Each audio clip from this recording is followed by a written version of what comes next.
The dimly lit room was fairly quiet. The light from the bedside lamps gave the place a special atmosphere. The man extended his hand towards the girl, saying that she promised to help him. Her heart fluttered in her chest from the incredible beauty of the man opposite, each time she moved closer and closer to the headboard behind her. But he asked Rosie to come closer so he could touch her. The girl realized that she couldn't disappear from this man's persistence, so she asked if they could just hold hands. The sight of such modesty brought a grin to his face. He sat down almost right next to her, amused by her words, asking if she was sure. Inside her, an internal scream was overcoming her. Of course, she wanted more than just holding hands. Having calmed down a little, she looked seriously in his direction again. She was overcome with confusion and confessed that a catastrophe would happen if she approached him. She looked into his eyes with fear, realizing that he was the main hero of this world. And the man, madly in love with her, did not understand what kind of girl was sitting in front of him. Rosie was the sister of the evil ruler of the magic tower. But how could she tell him such a terrible secret? The man didn't understand until the very end what she meant, so he simply admitted that he was happy not to be the only one who fell in love with her. He saw her confusion, so he continued openly about how she had no idea about his feelings. Rosie couldn't believe her ears. Did he really mean everything he said? She came to her senses immediately when he called her name. The fair-haired man in front of her sincerely admitted that he liked her very much. She immediately remembered all those nights spent together, and every word that he whispered obscenely in her ear in the deep silence. Up until this moment, she thought he was just having fun. The guy convinced her that he was not one of those men who allegedly confess their feelings just to spend one night together. With every word, he struck her more and more. Finally, having thought everything over, she came to her senses, asking him just one thing. She asked if, since he was talking like that, it wasn't just some kind of affair. It infuriated him that she could even think of such vile things about their relationship. Rosnia clearly did not expect such a reaction to her question, and immediately wanted to justify herself to him. She clutched the blanket in her hands for reassurance.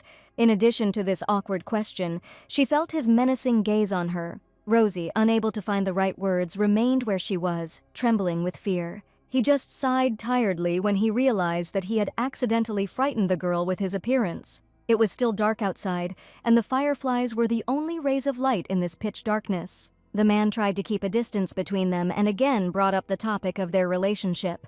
He extended his palm to hers, gently reminding her that once they started, there was no turning back. She listened attentively, not expecting him to suddenly pull her towards him. The girl stared at him silently with shock in her eyes, but it seemed that he didn't care at all about her looks, with every movement making the distance between them significantly smaller. It was clear from his face that he definitely liked what was happening now.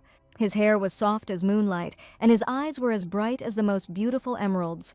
With what admiration he looked at her when he took her into his arms to calm her down. He pressed her as close to him as possible, whispering that now she would hug only him.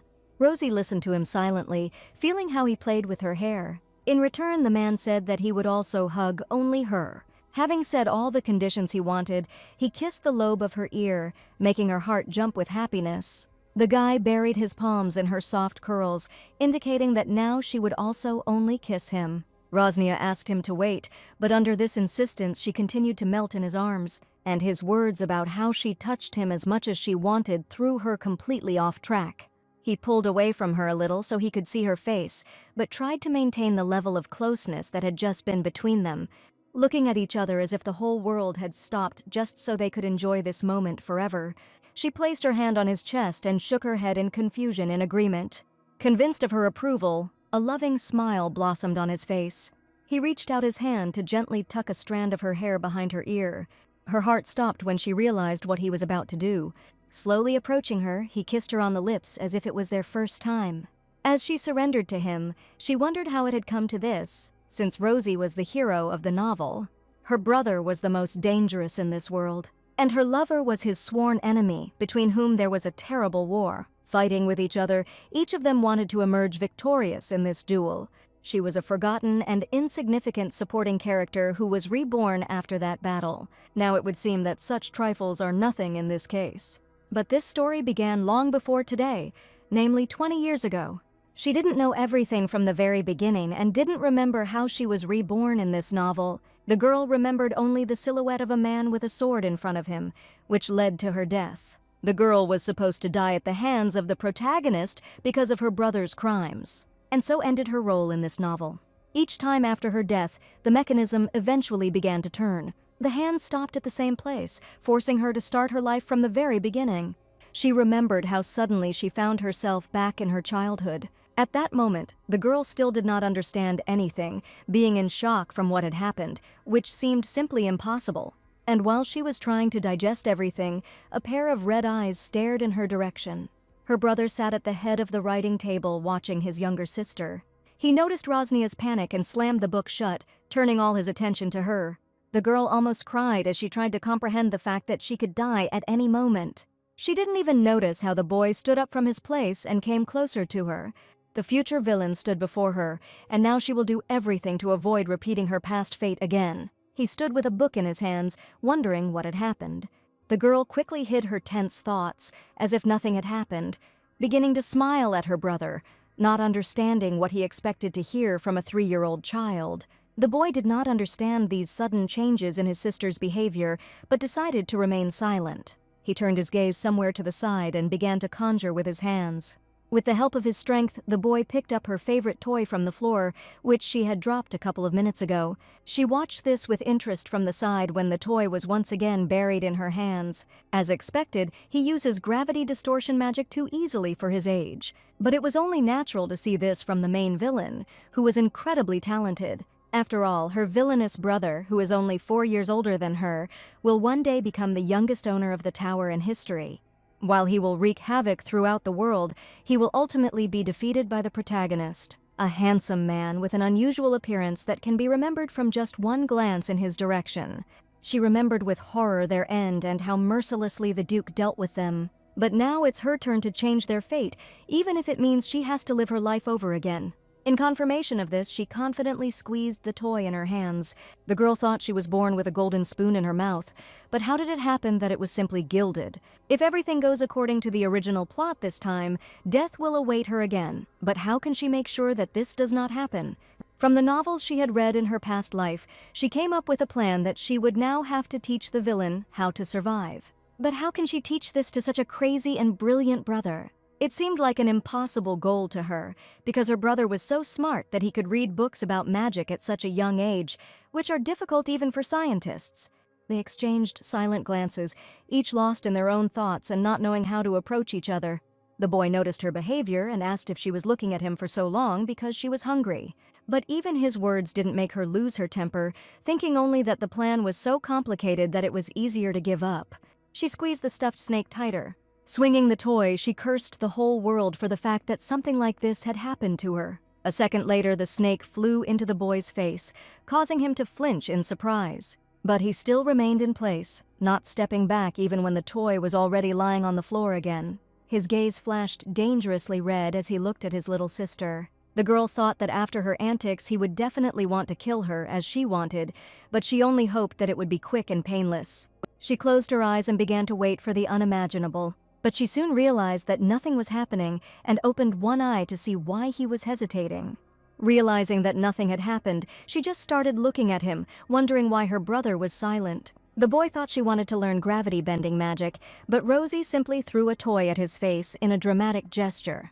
He squatted down, declaring that she was definitely his sister. It is not clear what came over him at that moment, but he hurried to pick her up. Taking her on his lap, he said that in the future she too would be a genius. He placed a huge book the size of her in front of her, thinking that it would be quite easy to teach her such magic. When I opened it, there were strange symbols and images drawn on each page. The girl turned her head towards her brother, looking at him with a sweet look. But then her face changed, thinking how crazy he was to think that giving such books to a 3-year-old child would be a good decision. Turning back, the girl began to read line by line, understanding what was written there. She didn't believe that she could read such a thing, thinking that she was a genius or that it was some kind of enhancement, but it seems that her brother also realized something. The boy heard her read the book with ease and realized that she really was a genius. She breathed a sigh of relief when she realized she had passed Adrian's first test. After that incident, when When the boy realized that she was the same genius, he began to take Rosnia with him all the time to see the world. The girl was amazed by the beauty of this world, never thinking that she would have such an opportunity to admire it in person. This moment was forever etched in her memory as the happiest thing that had happened in all this time. Adrian even promised their father that he would take on Rosie's training for her magic training because it seemed she wanted it herself. The brother held her hand, assuring her that it would be better this way since his sister loved him. The girl couldn't remember ever telling him such a thing, and it was just her imagination. It seemed that their father became increasingly happier when he saw his children becoming closer and completely entrusted her to his eldest son. She screamed in her mind that this was not what she wanted, but no one could hear her thoughts to understand this. After his conversation with his father, Adrian picked up the baby in his arms. While the boy was leading her to the exit of the office, Rosie had already cursed him with all the words she knew. She thought that if she needed to tame it, she would gladly make it her footstool. It was clear outside and some girl was running along the garden. Since childhood, Rosnia began to live as Adriana's secret, the little sister hidden in the tower. One summer day when she turned 20, she came up with something. The sister complex was already getting a little annoying, so much so that she was starting to think that Rapunzel was the one who was being forced to sit in the tower. But this time the girl was not going to follow his rules and would not spend the whole summer locked up. The man was sitting in his office with important documents, distracted by someone's scream in the corridor. He looked up from the paperwork, turning his attention to the door to the room. Rosnia Hill stood in the passage from the first minutes, shouting that her brother was going to go south to identify the demonic beasts. But the most important thing was that now he would have to take her with him on the hike. The girl immediately fell silent when the doors she slammed simply fell off, shattering into pieces on the fields. The man didn't answer, as it wasn't the first time she broke down doors, but there was an excuse for everything, that she didn't notice how she became so strong when learning magic that she couldn't control it. Adrian asked why she wanted to go south with him, but the girl answered openly that she didn't want to hang around in the tower all year round and wanted to relax at the villa while he studied the animals. She tried to convince him by throwing out sharp facts so that he would definitely have no objections. And then after thinking a little, the man agreed to take her with him. The girl was happy and immediately began to sincerely thank him for this and say how much she loved him. The man did not expect that this would touch the girl so much that she would even say such sweet words to him. He tried not to show that he was embarrassed, trying to maintain the authority of a formidable older brother, setting the condition that on the journey he would not go further than Willie, where they would live, to which the girl immediately agreed. But Rosnia had no idea who she would meet in that place. The south was simply unimaginably beautiful. The girl immediately went to the sea, admiring the view that opened up to her. There was already a sand castle built by some children on the shore. But Rosie didn't pay any attention to this and was already heading barefoot towards the water. There she already found a shell lying alone. The girl looked at her find from both sides, thinking how beautiful it really was. It was already getting dark outside and Rosnia felt that she was quite hungry. She headed towards the gazebo where a man was lying on a deck chair. Hearing his sister's voice, he immediately looked up from his reading. The girl tucked her hair behind her ear, and her dress was blown by the wind, adding more charm to her sweet appearance. He put the book on the table, wondering where she kept leaving her shoes. The girl, unknowingly, helped with her hands above her head, watching as Adrian headed towards her, amazed at her inattention. Suddenly, the girl shouted something incomprehensible from shock. She didn't expect that her brother would immediately pick her up in his arms as soon as they approached. He carried her towards the mansion, telling her to be patient as he had already prepared the barbecue for dinner. The girl put her arms around his neck to keep from falling and said that she couldn't stand it and wanted to eat right now. The brother could not refuse her, so he did as she wished. But the girl noted that if it were the real Adrian, he would have thrown her off himself long ago, and it seems that this can be considered a successful rehabilitation.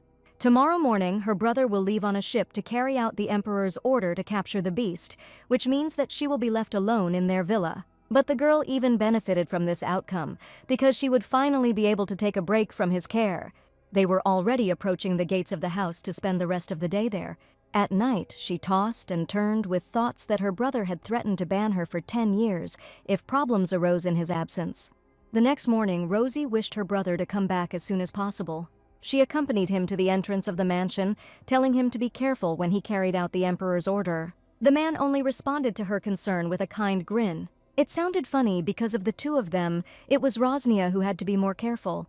The one and only ruler of the magic tower that rises in the center of the world, and the patron of animals and creatures that succumbed to his gestures and fell at his feet, was told to be careful.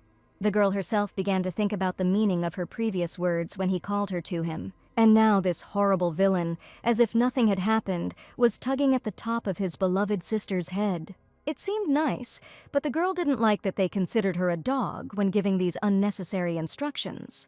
She smiled at him, promising that she would stay in the villa as he wanted, but in her soul she was already cursing this stupid sister complex. The man was still filled with the feeling that something might happen in his absence, but he still headed to the carriage, saying goodbye to his sister. When the carriage drove away from the villa, Rosie was already in seventh heaven, anticipating this feeling of freedom. She danced her way into the house. How suddenly the girl saw the dog. The pet came closer to her, watching her every movement. It was a huge black dog with red eyes like Adrian's. She needed to figure out how to get rid of her brother, whose brother he had sent to follow her. Having scratched his muzzle, the dog immediately began to reciprocate, demanding more affection. Seeing how he was reaching out to her, the girl came up with the idea of bribing him to get rid of him. Summoned creatures love high concentrations of mana, as if it were cotton candy, something only the master can provide. Luckily for her, mana balls are very easy to make, and the dog immediately pricked up his ears when he saw the treat. He immediately lit up with happiness, realizing that the girl was giving it to him. He immediately began to whistle as the girl pulled the ball closer and closer, but it was too easy to just give it away. The beast heard this and immediately became upset, thinking that he would not receive what he had been waiting and begging for a very long time. The girl was even stupidly surprised at how pitiful he looked now. She scratched him behind the ear and said that she would give him Manu only on one condition. From that moment on, wherever Rosie went or did, the dog would not have to comply with Adrian without her consent. But then, if he made concessions, she promised that she would create these mana balls for him all summer. The dog immediately barked as if agreeing to her proposal. The girl threw him a ball to give him a boost and invited him to go to the market with her. At the market, Rosnia noticed that they were selling fruit kebabs, and she asked if her pet wanted such a delicacy. Hearing the joyful barking, they went shopping. Rosie couldn't notice that the clouds were gathering in the sky, warning of rain. She could not catch a cold under any circumstances because she had worked so long to achieve this freedom. How lucky she was that she thought of this outcome and took an umbrella just in case when she went shopping. They walked along the streets, humming songs to themselves. Suddenly, the girl saw beautiful jewelry and immediately ran to buy something from the assortment. The girl was glad that she finally managed to communicate with normal people and not with the psychos from the tower. While they were walking along the streets, it was already pouring rain outside. The first drops fell to the ground and Rosie decided that it was time to go back. With each passing minute, the rain became heavier and heavier. The girl realized that it was time to speed up, and so she ran home as fast as she could so as not to get soaked through. After a while, she was already running up to the gates of her family villa. Suddenly stopping, she noticed something interesting out of the corner of her eye. The girl turned her head in that direction. She came closer and noticed someone's hand sticking out of the bushes. Right in the middle of the sidewalk in front of her lay an unconscious man. The girl was surprised, thinking what she should do with this man now. He was already soaking wet, and the girl began to think who was lying in front of her. The dog immediately felt threatened, and the girl immediately thought that it was some kind of criminal on the run. So why did this mysterious man fall on the private property of the Hill family? He had blonde hair and looked quite tall, perhaps around 185 centimeters. Rosie wondered whether it was worth saving him at all or leaving him lying there until he woke up on his own. The girl pushed him with her foot to see the face of the mysterious stranger. Shock immediately appeared on her face when she saw his true identity. His appearance was unusually handsome, and the eyelashes were as light as the newly fallen snow. In front of her lay the same man who seemed terribly familiar to her, but she could not remember why she thought so. The girl couldn't believe her eyes, wondering if this was really happening to her now. She quickly came out of her thoughts, finally noticing how the dog had been standing next to her this whole time and growling. He seemed to be enraged, ready to attack a person at any moment, sensing the potential danger to his owners. It seemed that this creature was somehow connected to Adrian, as if now next to her was not just a dog, but her brother himself. And yet the girl could not remember where she had seen him, that he seemed so familiar to her. It suddenly dawned on her, remembering where she first met him. It happened in the banquet hall of the imperial court 4 years ago. Among that whole crowd, he was the only one who stood out with his unusual appearance. She looked at him from the balcony, not daring to approach him for a conversation. Rosie saw him only once, but even from afar it shone so brightly that it could blind. And only after remembering this incident did the girl realize that the main character was in front of her. The sworn enemy of her family who dared to kill her and her brother in a past life. A widely known fantasy novel was called The Duke's Only Partner, in which it was written about a beautiful commoner with sacred powers. There she met the only duke of the empire, named Ruvelin Rashian. According to the plot, their relationship was in the style of a contractual relationship, and then they fell in love with each other. He had such an irresistible charm that even the most hackneyed clichés seemed so fresh. A direct example from this novel was the incident where he suddenly grabbed her hand. He begged Sierra to just look at him once and then he would do anything for her. But that was only the beginning. The next moment was when they were in the room and he asked his beloved not to leave him. The man pressed her to the bed beneath him, declaring that she was his whole world and he could not live a day without her. After all, without her he was nobody. The one and only admirer of the main character, so sweet that every girl reading this novel had butterflies in her stomach. He was also the most jealous yandere, which was his only downside. But despite all this, he also continued to hope that she was looking forward to their first wedding night together with the same trepidation. You couldn't tell from him that he was a virgin, who had never even hugged a girl. But the techniques he used made the heroine cry with pleasure. Reading this novel, any girl would want to be in the place of this main character just to be with him. And Rosnia was no exception. Remembering how in her past life she flowed through Ruvelin, probably she hit her head on the bed, which is why she ended up in this world. Finally coming to her senses, she realized that now it was not as important as helping this man now. She knew it was a bad decision to let her brother's sworn enemy into their home, but he was too hot to just leave him to die on the streets. Using magic, she lifted him into the air, and when she ran inside the house, she threatened the dog that if he continued to bark, he would not receive another ball of mana as a treat. Having placed him next to the fireplace, she somehow removed his completely soaked shirt. But there was another problem. What should she do with his wet pants? With every glance at him, the girl could not stop thinking all this time about how beautiful his body was. But this was not surprising since the main character was lying in front of her. Even unconscious, he was simply amazing. If Rosie had seen him more often, she would have definitely fallen in love with him because he was her type. But the question still remained open. What should she do with his trousers? At first she wanted to leave everything as it was, but then she remembered that because of this, he might catch a cold. Thank God, she remembered in time, that she could change his clothes with the help of magic, and she wouldn't even have to look at him again. Once all this was over, she turned towards him again. The girl gasped when she saw the result of her work. Because of all those muscles, the shirt hugged the man's chest tightly. Moreover, it was very short, which could not help but emphasize his graceful legs. Looking at this, it seemed as if he was wearing a mini dress and not a men's shirt. Now, all that remained was to move it to the bedroom on the first floor. After they were in the room, she laid him on the bed and began to give him medicine for the fever, making sure that the guy drank every last drop. The girl was even surprised that the man's temperature rose so suddenly. He mumbled, trying to utter at least one word, but still did not resist taking the medicine. The girl couldn't help but think about nothing but how strong the Duke's charm was. Completely immersed in her thoughts, she didn't even notice how she accidentally spilled the liquid.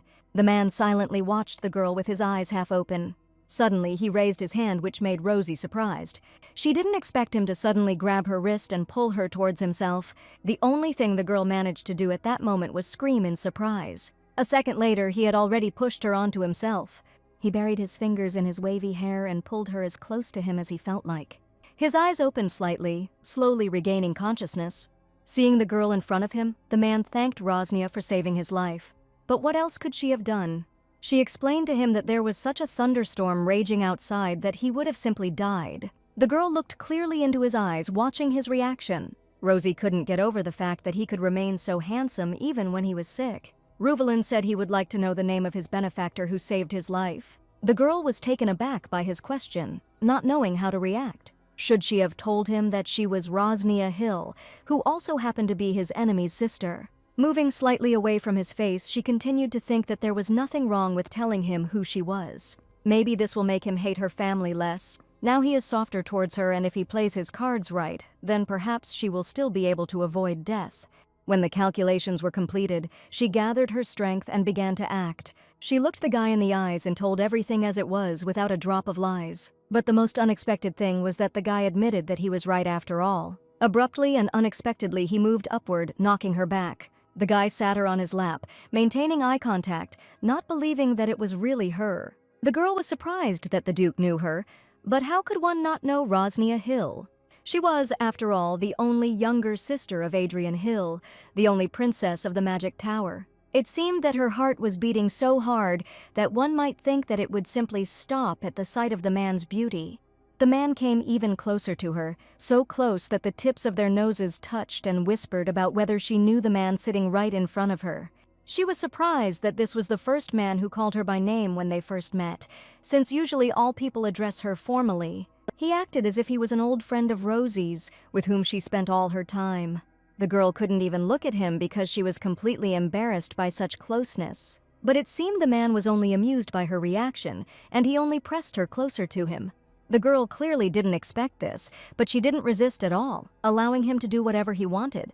She was very nervous, not knowing what to answer him to the question he asked. Finally getting over herself, Rosie looked into his eyes, acknowledging out loud all his greatness and popularity. Hearing her words, the man only smiled softly at her. The girl was amazed by this, thinking that his soft side added charm to his already handsome appearance. He really was the kind of person that you would see at least once, but would never be able to forget. A silence fell between them, but no one was eager to break it first.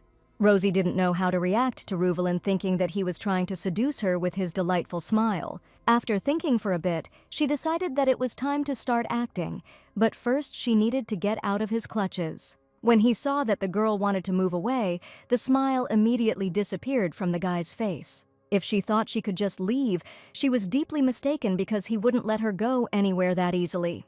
He wrapped his arms around her waist and buried his nose in her hair. Rosie didn't know what to do in this situation, so she immediately asked him what was going on. The girl was scared, thinking that he felt ill again because of the fever, but everything was not so simple. The guy kept whispering her nickname as if she could disappear at any moment, but how could he act so casually with her if they had only met once? And all this deathly silence in the house made the situation more and more difficult for the girl to understand. He was acting very strangely, and Rosie couldn't calm him down, but he didn't seem to hear her. His fingers trembled as he opened up to the girl, talking about the pain that didn't even allow him to breathe normally. After these words, Rosnia thought that he was definitely out of his mind because he was suffering so much, and his behavior confirmed it. She touched his forehead to check his temperature and was horrified to realize that he was burning all over. The man admitted that he had a constant fever and his body ached to the point that it felt like he was dying. The girl immediately realized what was happening, and it was clearly not what she wanted at the moment. She asked Reuvelin if he felt like his body was being pierced, to which he nodded his head affirmatively. After this, there was no doubt that the man was overcome by the madness of magical powers. The reason why the Duke had only one partner in the novel was very simple, and all because only the main character could calm the raging magical power of the main character. So why then did Reuvelin decide to go crazy in front of Rosie and not in front of Sierra, and in his brother's room at that? The girl was seriously scared, not knowing what to do in such a situation. But if the original story is anything to go by, then physical contact is the only way to suppress that madness in him. Contact can be different, starting with light hugs, ending with a passionate kiss on the lips. But still, why was he now with Rosnia and not with his beloved, begging her not to leave? Everything was very bad, because the last stage of this madness had begun, and the girl understood this very well. With each movement, he moved closer and closer to her face. It was dangerous to be alone with him, because with every minute he was starting to lose his mind more and more. Rosie knew she was in a very bad position now, knowing she couldn't resist a man who was much stronger. Placing his palm on her cheek, he asked her for a favor. Because of the very short distance, Rosie could feel his breath on her lips. Without further ado, Reuvelin asked the girl to kiss him. As a person who read the original, the girl knew about one nuance. If she left Reuvelin in this state, because of this enormous power raging within him, he would simply die. She continued to look at him in a stupor, still digesting his previous request. Rosie knew she had no choice, because she would never allow such a wonderful man to die. But how can she help him if suppressing emotions is the task of the main character, and not some sister of the owner of a powerful tower, and therefore under no circumstances should she get involved with him? And the man continued to persuade her to kiss him, as if he knew that the girl would not be able to resist his beauty. She had to be extremely careful with him, otherwise she would get into big trouble. She saw how bad he felt, but making a hasty decision was still wrong. But his pleas for help still spurred her to commit this indecent act.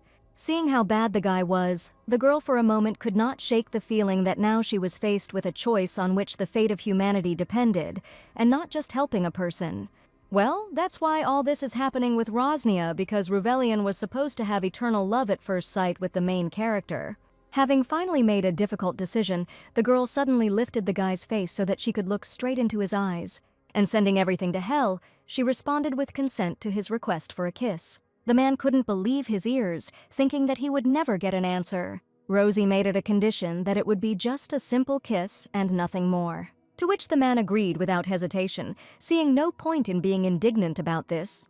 Judging by his answer, she had the feeling that they were talking about completely different things. But now it didn't matter because their lips were already just centimeters apart. She closed her eyes and already anticipated what was about to happen. But then another problem arose when she remembered that she didn't know how to kiss. Realizing this, the man took full control. With his free hand, he lifted her head with his fingers, opening her mouth slightly, which immediately surprised the girl. Every second he got closer seemed so slow, as if time had simply stopped. And then their lips touched in a sensual kiss. Suddenly the man knocked her back. The girl even screamed when she landed with her head on the mattress, not expecting him to do something like that at such a moment. Now he had her firmly in his grip, hanging over her and eliminating any possible attempt at resistance. The girl asked if they really should go that far, although she knew Ruvelin's answer in advance. Before she had time to come to her senses, he was again biting into her lips, but more insistently than before. It seemed like the kiss lasted forever, so they didn't even notice how it had already gotten dark outside.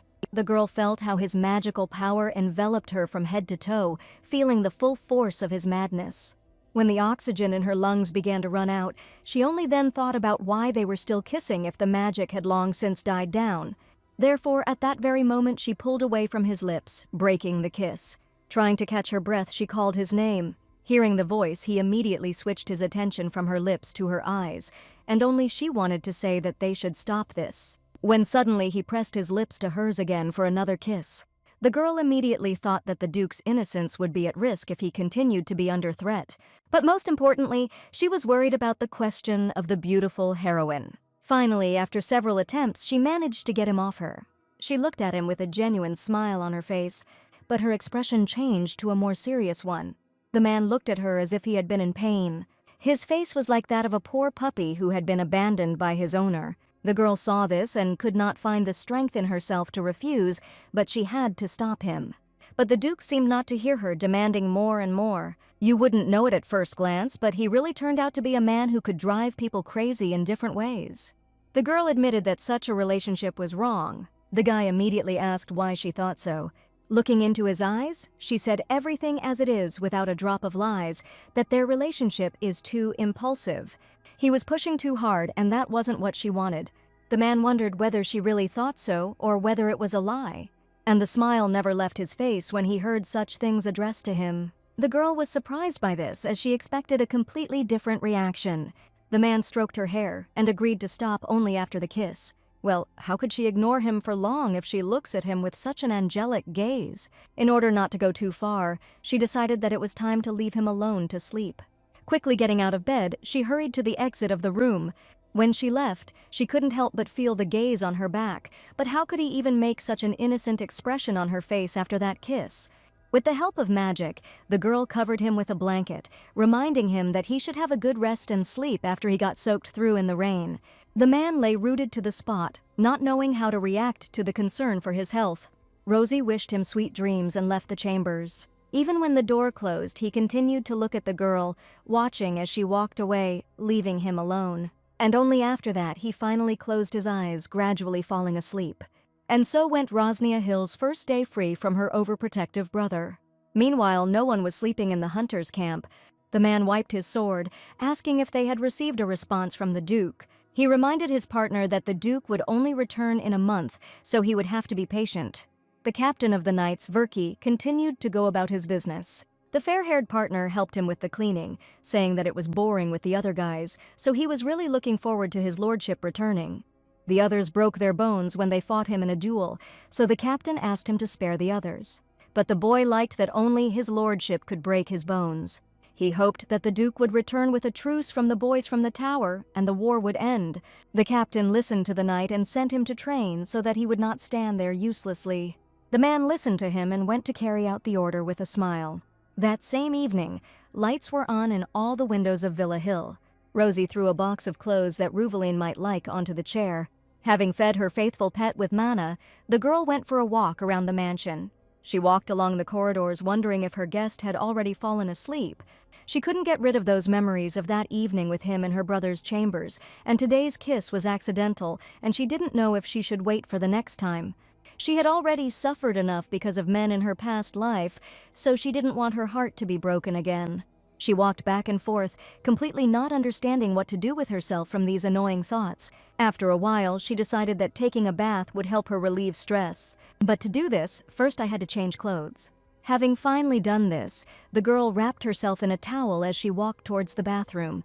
As if nothing had happened, she walked into the bathroom. Suddenly, Rosie became dumbfounded. In front of her stood Ruveline, whom she had literally put to bed a few hours ago. Seeing the named guests, the guy immediately started saying something. He was very tall, so she had to tilt her head back to look at his face. The man stood in front of her wearing only a robe. If she had lowered her head down, she would not have seen anything except the cape. Drops of water were dripping from his body onto the floor, so the girl quickly realized that the guy had been taking a bath until she interrupted him. The girl immediately blushed, not thinking that she had met someone in this place, because she herself had personally seen him fall asleep in his chambers. The man immediately moved closer to the girl. She stood rooted to the spot, not knowing how to hint to him that he should at least cover himself in front of her, because his entire body was very clearly visible. Rosie backed away, wanting to get out of the room as quickly as possible, when she accidentally slipped on the wet floor. The man immediately rushed towards her, hoping to catch her before she hit the floor. But it wasn't that difficult, so a second later the girl was already in Ruveline's arms. She was completely taken aback, and so she grabbed his shoulders in fear, afraid of falling. Only then did the guy explain that he couldn't sleep and so decided to take a bath, but somehow forgot to warn about it. When the girl realized that she was safe, she immediately moved away from the man. She said there was nothing wrong with that, but she wanted him to get dressed as Rosie was going to take a bath herself. The Duke listened to the girl's request and replied that he would do everything as she asked.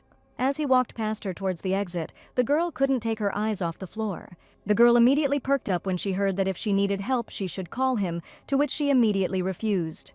She clearly didn't want to know what kind of help he could give her in taking a bath. As soon as the door slammed shut, the girl was finally left alone. Rosie the girl did not understand whether he was really the main character or just some kind of beast undercover. After taking a bath, the girl hurried back to her chambers to sleep. Walking down the corridors, her hair fell loose behind her. Only now the Duke began to follow her wherever she went. She looked back at him with a silent question about this, but the guy didn't say anything, just kept smiling as if nothing was happening, so Rosie thought that the main character had definitely gone crazy. The Hill and Rashian families have been enemies for generations, and now that she was the daughter of the Hill family and helped the Duke survive and accidentally calmed his madness, it was Rosnia herself who made him obsessed with her. Nothing good came out of it, not knowing what to do with the Duke now. The man continued to follow her, thanking her for the fact that he was already feeling much better because of her help. The girl immediately turned to him happily, since such news could not but please her. With every step, the guy got closer and closer to the girl. Suddenly, Rosie screamed loudly. Ruveline grabbed her hand and pulled her sharply towards him. She was afraid to open her eyes, not knowing what this madman could do this time.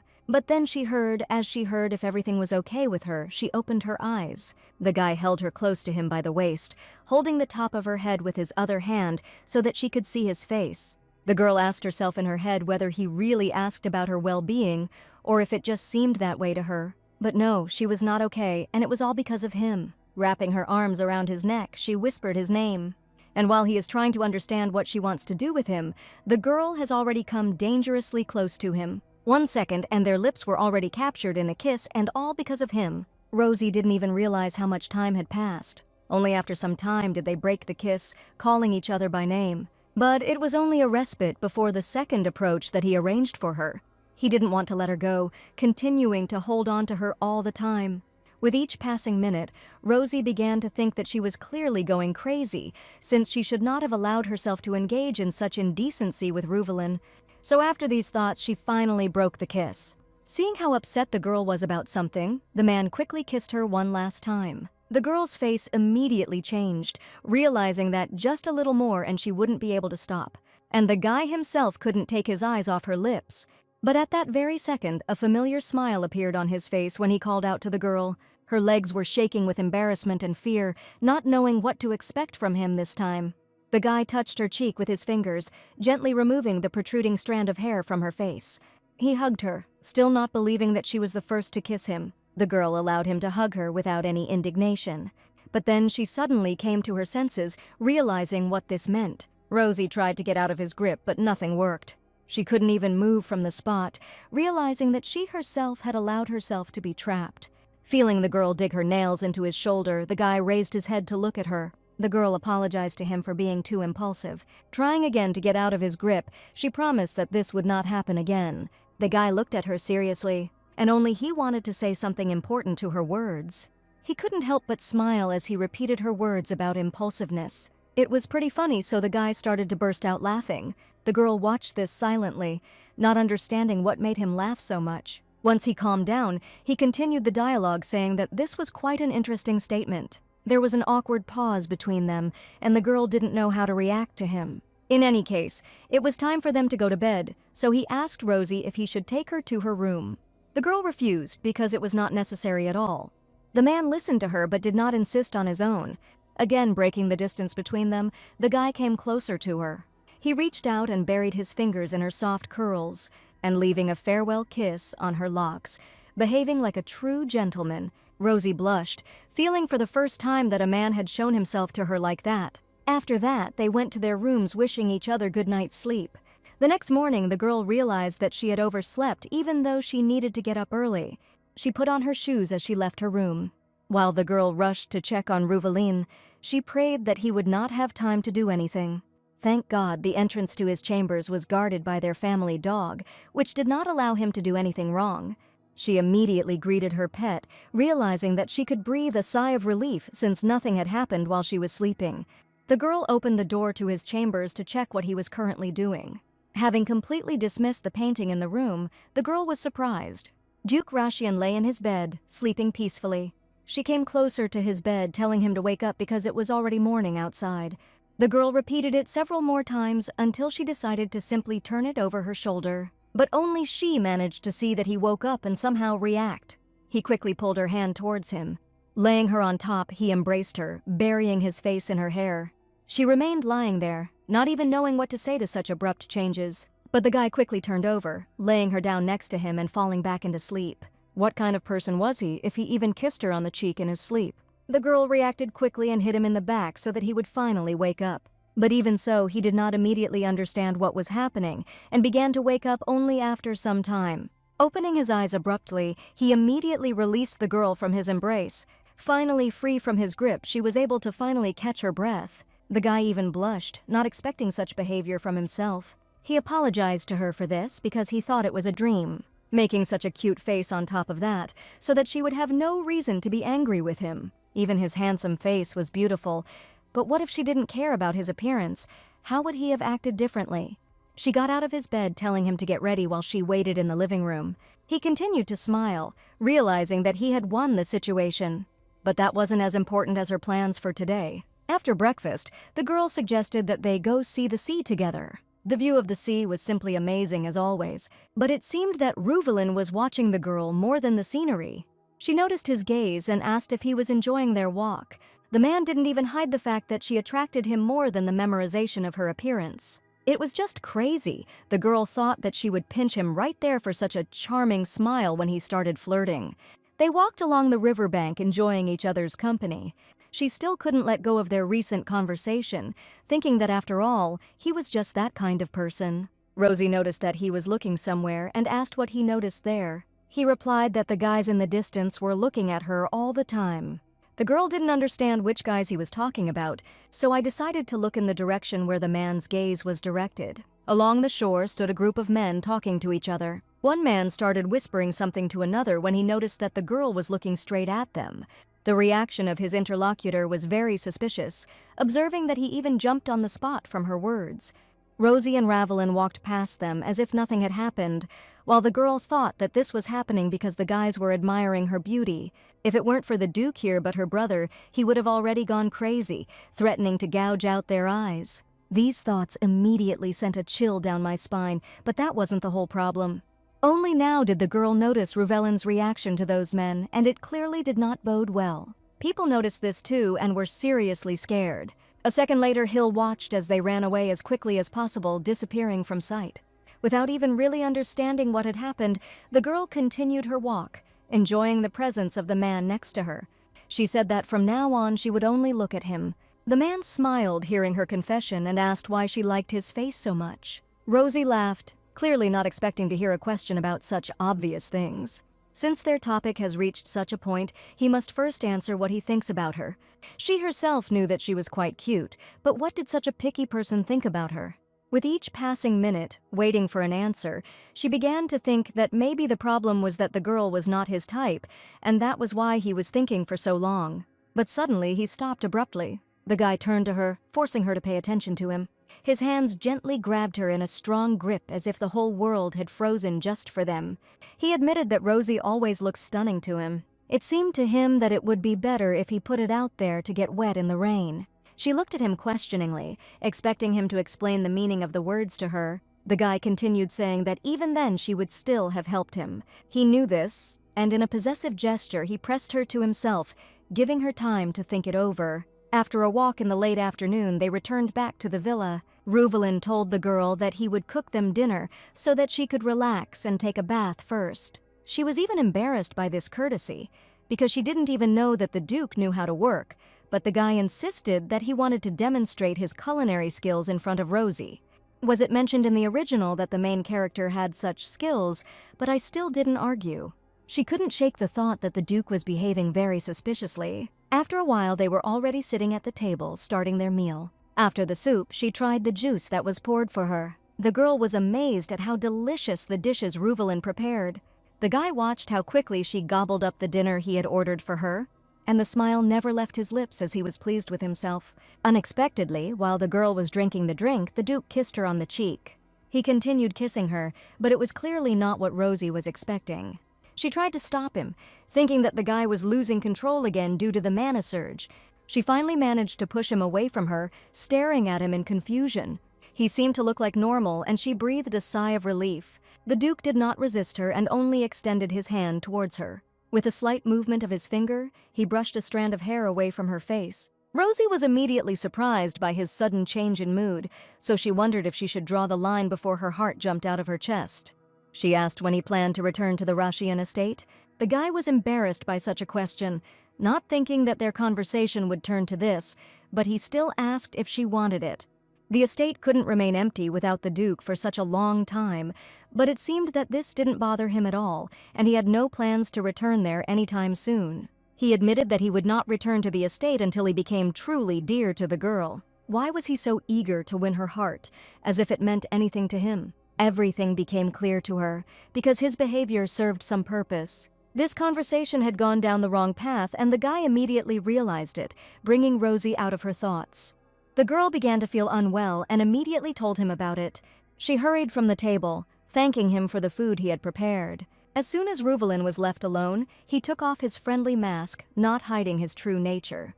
Already in the room, the girl was lying in bed, dreaming that this night would pass peacefully. Rosie heard a whine and remembered the presence of her pet. She immediately fed him a ball of mana, watching with what desire the dog ate the treat. Suddenly, the girl was horrified to notice someone's presence. The manosphere transmitted a message to her. It was Adrian who sent word to his sister to return in 10 days, since the reprimand had taken less time than he thought. The girl was in shock, not expecting everything to work out as expected. She couldn't even imagine that Adrian would return so soon. She was simply doomed. Rosie didn't want to be locked up for 10 years if Adrian found out what had happened in his absence. And Ruvaline made the situation worse by adding fuel to the fire. Should she have secretly contacted the Rashian family, since they would hardly have guessed that the Duke was with the daughter of an enemy family? Too much had suddenly fallen on her shoulders, but first she needed to answer Adrian. A ball of mana appeared in the air, through which she was going to send the letter. She sent him a message that she was very glad that he would be returning earlier than expected, and was looking forward to meeting him. Filled with false joy, she hoped that her brother would like the line that said that he shouldn't worry about her, but for now she needed to stay in shape until he arrived. Having given the dog a ball with a letter, she continued getting ready for bed. For now, she is forced to continue to suspect Ruvaline and keep a close eye on him due to his suspicious behavior. She seriously had no time for romance, and she understood this perfectly well. The owl sat on a tree and hooted. In the middle of the night, when everyone was asleep, only this bird showed signs of life. Rosnia slept soundly and nothing interfered with it. Opening her eyes, she tried to begin to come to her senses. She didn't even remember how she fell asleep, but why the bed seemed so hard to her. The girl turned over onto her stomach, studying what was happening around her. The dream was wiped away when she saw that she was lying on Ruvaline's stomach. He looked at her, remembering the misunderstanding that happened between them at dinner. This was not her room, which meant they were still in Adrian's chambers. The guy kept talking about how hard his heart had been beating since he saw Rosie. He lifted her face by the chin to see her reaction. Now he would never let her go, unless she had let him die back then. He quickly moved closer to her face, leaving no space between them. To Rosie's surprise, he locked their lips in a very sensual kiss. He fell back onto the pillows, not letting go of her, while she tried to mumble something into his kiss. Anyone could see with their eyes closed how much he desired her, but she needed to know the real reason. Breaking the kiss, she whispered his name. He immediately smiled, waiting for the question she wanted to ask. But he immediately fell into a stupor when Rosie asked about his experience. There was a very awkward pause between them. The man asked what exactly she meant by experience, but it was clear that Rosie was referring to his intimate relationships with other women.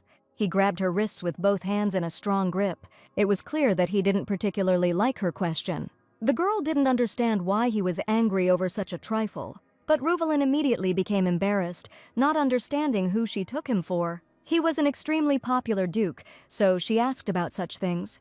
The guy sighed sadly, showing with his whole appearance that he was hurt by her words, but he still admitted that she was the only girl. After all, he had never had such closeness with anyone before, and also in his world there is only Rosie and no one else. It was a very sincere confession, and you could see it in his eyes. The girl felt the atmosphere in the room change and immediately began to apologize for such a stupid question. He looked at her with the same loving eyes, watching her apologies, but immediately stopped her, seeing her remorse because it was expected, since their relationship was still extremely unclear. She immediately stopped, silently looking in his direction. She made another cryptic remark to herself about his lack of confidence. So she asked the most important question that she had kept to herself for a long time, about why he was unconscious on her family's private property. The smile immediately disappeared from his face upon hearing this. But Rosie didn't care, as getting an answer was much more important. He thought for a moment, searching for a suitable answer, but he just as quickly asked if it was really that important for her to know about this. This was very suspicious, which made her even more determined to get an answer out of him. The guy was very persistent and didn't want to tell her anything about that incident. She asked him not to run away from the answer, and then he said that he didn't remember anything. The girl was embarrassed by what he just said. He really didn't remember anything until he came to his senses and found out that Rosie had saved him. It was for this reason that he did not want to return to the duchy until his memories returned. He pulled the girl closer to him. Looking into her eyes, he admitted that communicating with her was good for him. That's why he wanted her to let him be there. Touch when he wants, kiss and be inside. He held her as close as possible, deliberately whispering all these obscenities in her ear. It was still night outside. The moonlight penetrating through the windows illuminated the chambers. Rosie's long hair was scattered all over the pillow. Sitting on the bed, Ruvaline watched her without taking his eyes off her. He couldn't sleep because of the thoughts that wouldn't leave his head. The girl fell fast asleep and looked so cute that the guy couldn't resist stroking her on the top of her head. But even from this, Rosie woke up, afraid that something had happened. He squeezed her hand, telling her not to worry and to continue sleeping. Seeing her so confused, he couldn't help but smile. The girl realized this and fell back asleep, saying that she was very hungry. The Duke heard her strange muttering in her sleep and did not understand why she wanted to eat right now. But even this made her even sweeter, and he couldn't help but notice it.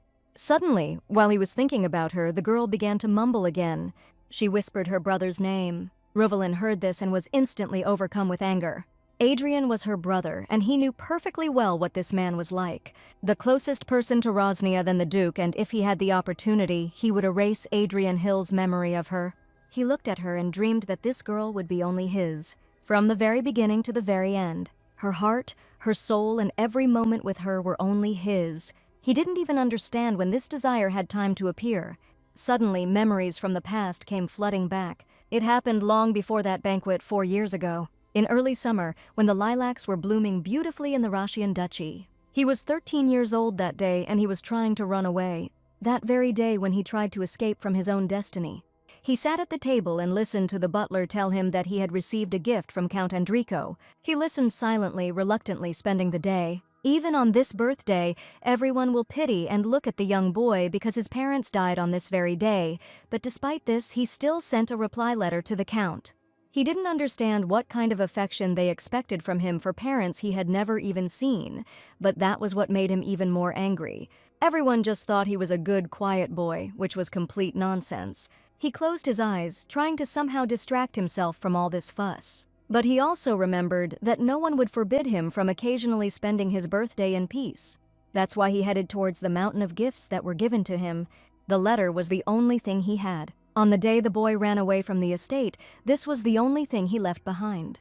There was a genuine smile on his face as he thought that he would finally be free. It all started from that day, but at that moment, he didn't know anything yet. He sat alone, lost in his thoughts. The train made its final stop, completing its journey. There were people walking through the window, but the boy was only confused by the fact that the train should have been faster. The place he arrived at was Ives Station in the southern part of the Russian Duchy. He walked along the station, not paying attention to what was happening around him. He knew that this territory was under the control of the Hill family, but the mages were no match for him, so it didn't matter that much. The boy kept hearing people talking around him about how those idiots would see him as a test subject. They will try to take possession of him for testing because he was a rare case, born with divine and magical powers. He always considered them to be crazy creatures. Walking along the riverbank, he continued to think about this. Suddenly, he noticed something interesting in the distance. It was a beautiful mansion with a huge field. Coming closer to him, the boy saw a high fence that was preventing him from passing. He was attracted by the sight and the light scent of roses, and that is why he thought that if he looked at the territory from the inside, there would be nothing. To get inside, he had to climb over the fence. Having landed successfully, he could not stop thinking about the magician who built such a beautiful villa, or whether it was all a pretense in order to plot. Inside, everything was just as beautiful as he imagined. In the distance, he noticed a man. He knew he had to run, but he still couldn't do it. The little girl who was not paying attention to him and was reading a book captivated him, making him stand still. She was very beautiful for her age, and he had never seen such beautiful people. The boy couldn't even take his eyes off her. Finally, the girl tore her gaze away from the book and turned all her attention to the uninvited guest. He couldn't believe that in front of him was the very daughter that the head of the Hill family was hiding. He came closer to examine the mysterious girl. Reuvelin thought that she had been reading all this time, but only now noticed that she had been sleeping. It's even surprising that in front of him was the very daughter of the tower's lord who was carefully hidden. His gaze moved to the book in her hands. He wondered if she was already studying dark magic. Coming even closer, he carefully took the book for himself. Finally, seeing what Rosie was actually reading, the boy was very surprised. Instead of dark magic, the book contained recipes for various desserts. Now all this caution of the Tower Lord seemed simply ridiculous. While he was rejoicing too loudly, the girl began to wake up from her sleep. Opening her sleepy eyes, she began to look around to understand what was happening. The boy was horrified that right now he was being caught for being on someone else's territory. Rosie looked at Reuvelin but still remained silent, trying to wake up completely. Both children did not know what to do in such a situation, and therefore silently looked at each other as if they were dumbfounded. The first to emerge from this stupor was the girl who jumped off the bench. Rosie stood in front of him, finally awake from her daytime nap. The boy didn't know how to react to her charge, so he just stood there shocked. And this was the noble lady everyone was talking about, but now it seemed simply impossible. Breaking the silence, the girl asked Ruvelin if he was one of the daughters of the maids who had arrived recently. Her question made him even more stupefied. She looked at the boy with a smile, saying that he was very cute. A blush covered his cheeks, making him feel embarrassed by such a confession. Something incomprehensible was coming out of her mouth, and she was not even able to answer it. So the boy ran towards the exit of the garden while the girl shouted after him. He rushed into the distance without turning around at her cries. I couldn't get her terribly sweet and innocent look out of my head. Remembering this, the boy's face turned red as a tomato. He continued to run without stopping for a minute.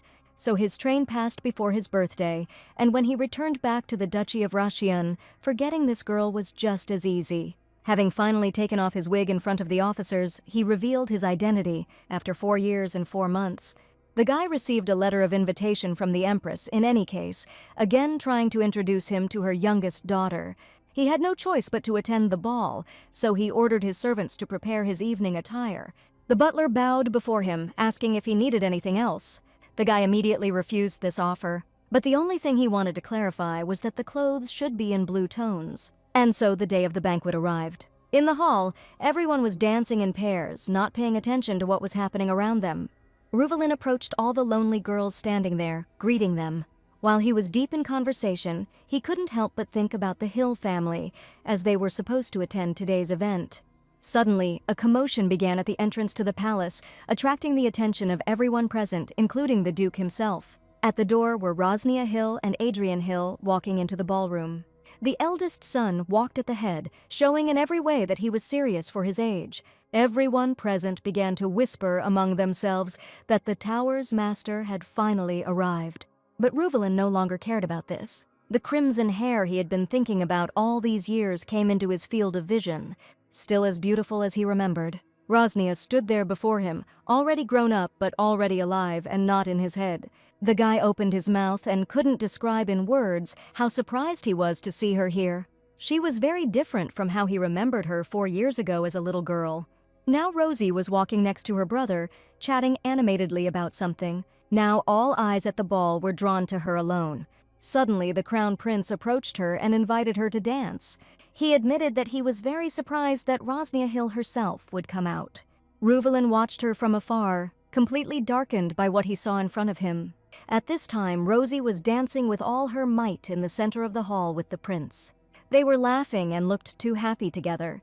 Seeing this picture in front of him, he had one question in his head. Why did they decide to show it to the world now, and not decide to hide it forever after it was carefully hidden all these years?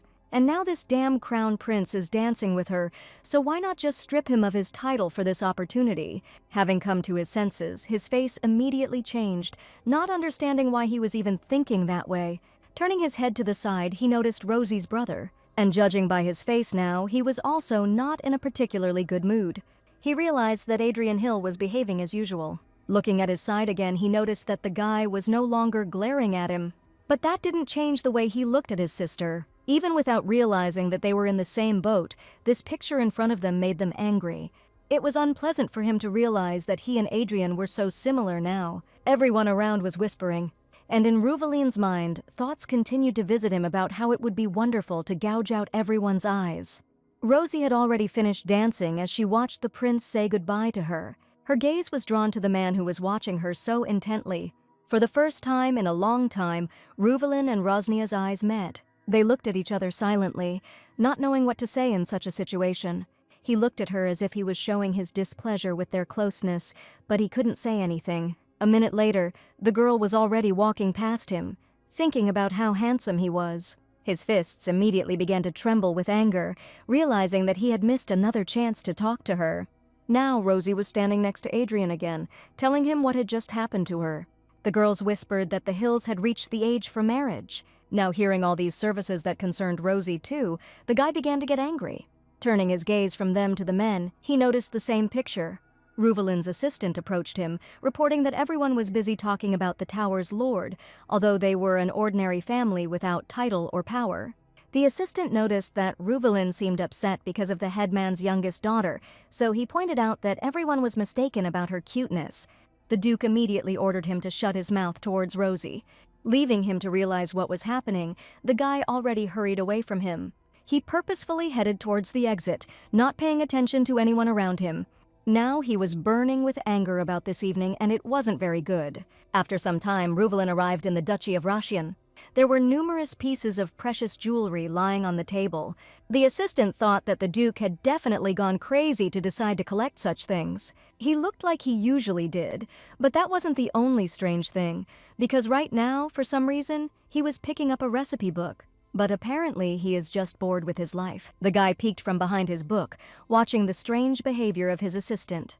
Then a little later, in May, Reuvelin gave everyone instructions regarding the remodeling of the garden. Everyone listened to him attentively, but no one could say a word against his decision. After all, in the summer, the Russian flower was lilac, and then suddenly, like an unexpected guest, a rose of a mysterious color appeared. The boy watched the garden from his chambers, immediately remembering Rosnia Hill. It was the flowers that did not understand about her, forcing her to stare at their beauty without taking her eyes off it. The more he thought about it, the more he wanted to see her. He asked his assistant how he could meet Rosie, but that was clearly not what he expected to hear from the Duke. Damn, Adrian Hill kept ignoring the emails the guy sent. The still shocked assistant asked again if he had misheard when he said Adrian, but the guy admitted that there was no other way to contact Rosie directly, and it was simply outrageous. He was already beginning to think that the Archmage was holding his sister captive. Hearing all this, he hastened to stop him from making such hasty conclusions. The Duke asked if there was any way or not because he was smart, so he clearly knew what to do in such a situation. He admitted that back then in the banquet hall he was confused and didn't know what to do. But now, if he knew that this would happen, he would try to talk to her, and even better if he simply kidnapped her. While he was walking around the room, the assistant only now noticed that Reuvelin had completely gone crazy. A little later, under the influence of an unusual obsession, he finally found a way to meet Rosnia. All the similar ones noticed a huge dog at the station that looked like a wolf. She looked like someone's pet and was very similar to the magician's dog. She was white with green eyes, looking like a retriever. And only then did the problem of the entire meeting become clear. Reuvelin was not in human form. Having already landed on the territory of the Hill family villa, the guy began to put his plan into action. Why did he come here earlier if his assumptions turned out to be correct? He tried to get rid of these feelings for so long, but in the end he still came here. Looking around, he continued to search for Rosie. She was not on the bench where he first met her. There were no flowers or bushes around either. Having examined all the possible territory, he began to feel sad at the thought that he would never meet her again. Suddenly, a girl stood up in the distance. The guy heard a familiar voice and immediately became happy. Rosie stood in front of the dog and couldn't believe that there were animals in this place. It was very interesting because she had never seen animals on private property before. Reuvelin still couldn't believe that he was finally able to meet Rosie. At the same time, Rosie had already hurried to get closer to this incredible creature in front of her. Just one movement of her hand in the air, and Reuvelin was already happier than ever before. He immediately lay down on the sidewalk with his belly up and wagged his tail as if he had seen his owner. And only now did it dawn on him what he was doing. The girl did not expect such a reaction from the dog, not understanding what he was demanding of her. But then she quickly laughed, finding this whole ridiculous situation extremely cute. She couldn't resist him, and so she sat down and stroked his tummy. It was very warm and soft to the touch. Reuvelin really liked the touch, and he would give anything to feel her palm every day. For this, he would even agree to remain in the form of a dog forever, only if he could be next to her like now. But if so, then he cannot be a lover or a groom, but that is not important now. He understood that if he turned into a human, he could scare the girl and she would run away, seeing her positive emotions towards him in the form of a dog. He decided that he would gradually get closer to her without upsetting her too much by revealing his real identity. Although one kiss on the cheek wouldn't hurt since he was in the role of a dog, this was too much. Suddenly, someone's voice caught his attention. The man walked towards his sister, wondering what kind of dog was nearby. The girl didn't even notice how he approached them, showing him what a cute dog she had found. She asked if it was he who brought it here to the garden. But it would be too stupid for Adrian to bring such a pathetic animal that can't even talk to the court. Hearing all these insults directed at him, Reuvelin was seriously hurt. He heard that Rosie stood up for him, saying that his brother's spirit beast didn't talk either, but that's why he was spirit and not just a dog. The Duke thought that the magician began to guess that in front of him was not an animal but a person, so he decided that it was time to get out of here. Damn that hill. If he had been caught on the territory of their villa, it would not have ended well. A second later, the dog was already running away from this family of magicians. Adrian was already charging his magic, preparing to strike. Rosie immediately blocked his path, saying that one cannot use magic on a defenseless animal, but it was too late. The blow had already hit the dog directly on target, but immediately dissipated. The guys looked at this in shock, realizing that he was using light magic, but for the man, it meant that the dog did not know his place. Reuvelin continued to run wherever his eyes looked until the strength left his body. The only thing on his mind was Rosie talking to her brother, and he couldn't get her out of his head. He didn't notice how he already found himself in the forest. Slowing his pace, he began to walk into the valley of the trees. Walking on the ground, he was finally able to transform from a dog into his human form. A beautiful view opened up before his eyes. Looking at the sky, Reuvelin saw something interesting. Even so, there was a silhouette of a girl in the sky, and the way her brother called her Rosie simply delighted him, trying this nickname to taste. Time flew by, and another 4 years passed. Perhaps due to Adrian's close attention, Rosie disappeared without a trace. Looking out the window at those same roses, he realized that he had not seen her during this time. He was constantly going crazy, realizing this fact. If he never saw her again, then there was no point in the man continuing to live. Sitting at his desk, he continued writing. Every line he wrote was about how he couldn't live without Rosie anymore. He sent countless letters of formal proposal, but in all the answers that came back, it was said that if he wanted to show up at the wedding dead, then he should continue asking Rosie to marry him. This was the last time, and most likely he understood that the girl did not even know about his existence. Remembering her soft hair and the soft palms that touched him for the first time. The man couldn't even remember a time when he had missed someone so much and for so long. After some time, the guard conveyed news to the Duke that Rosnia planned to stay in the villa. While she will be like Adrian Hill, she will go to the South Seas to get rid of the magical beasts. Everyone understood that if this continued, Mr. Rashian would definitely go crazy, so upon hearing this news, he understood that this was a chance.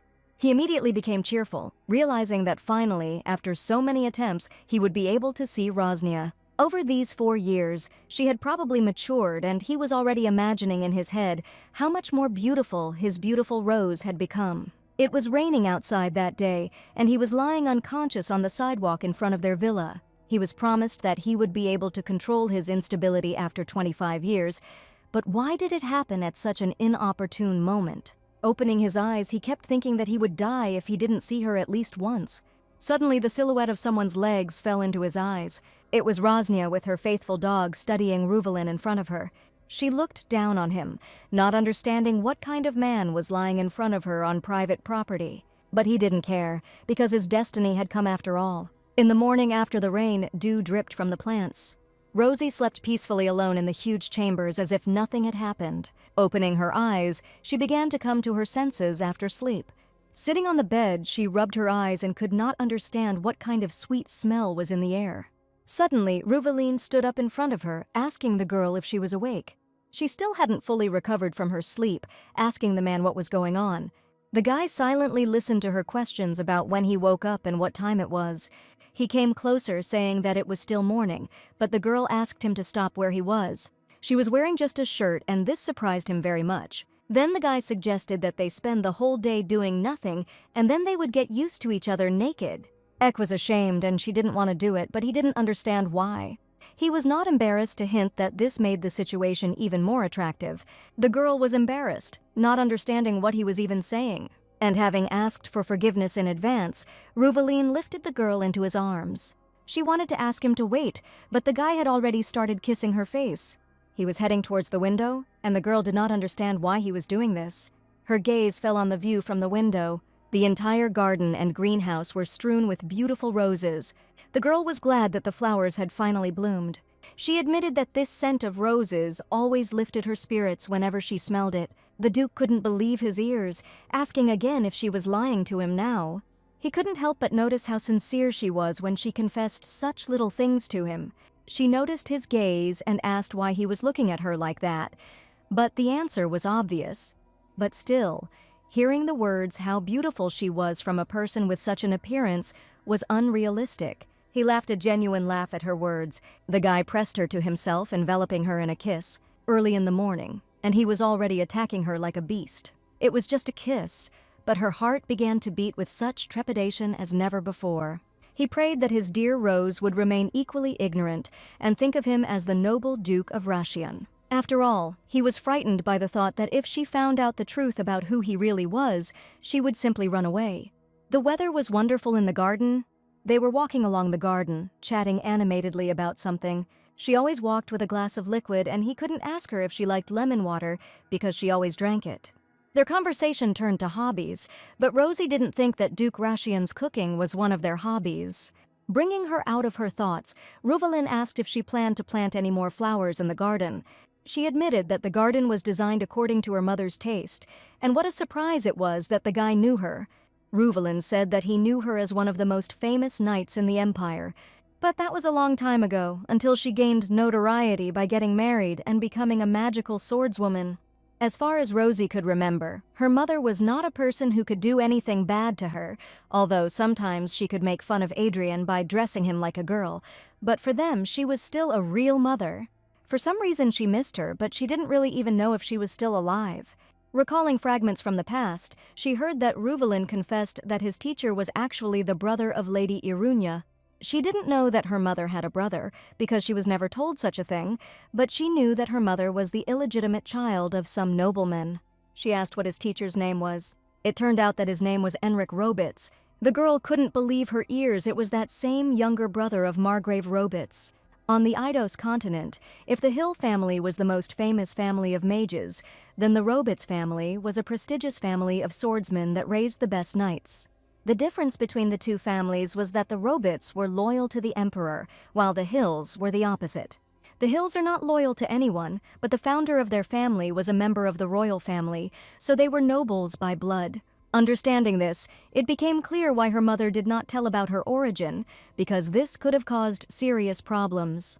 She didn't know what to answer Ruvalin, so she continued to piss. The guy noticed a change in her behavior and asked if everything was okay, to which he received a positive answer. He recalled that it had been about 15 years since Rosie's mother disappeared. The girl could not agree with this, saying that her dad was still trying to find her, but honestly, no one understood whether he would be able to do it. Suddenly, Rosnia ran somewhere. The guy tried to call out to her, not understanding where she had suddenly run and what had already happened.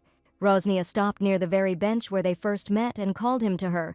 Ruvalin understood what kind of place this was, but he was sorry that she herself did not remember it.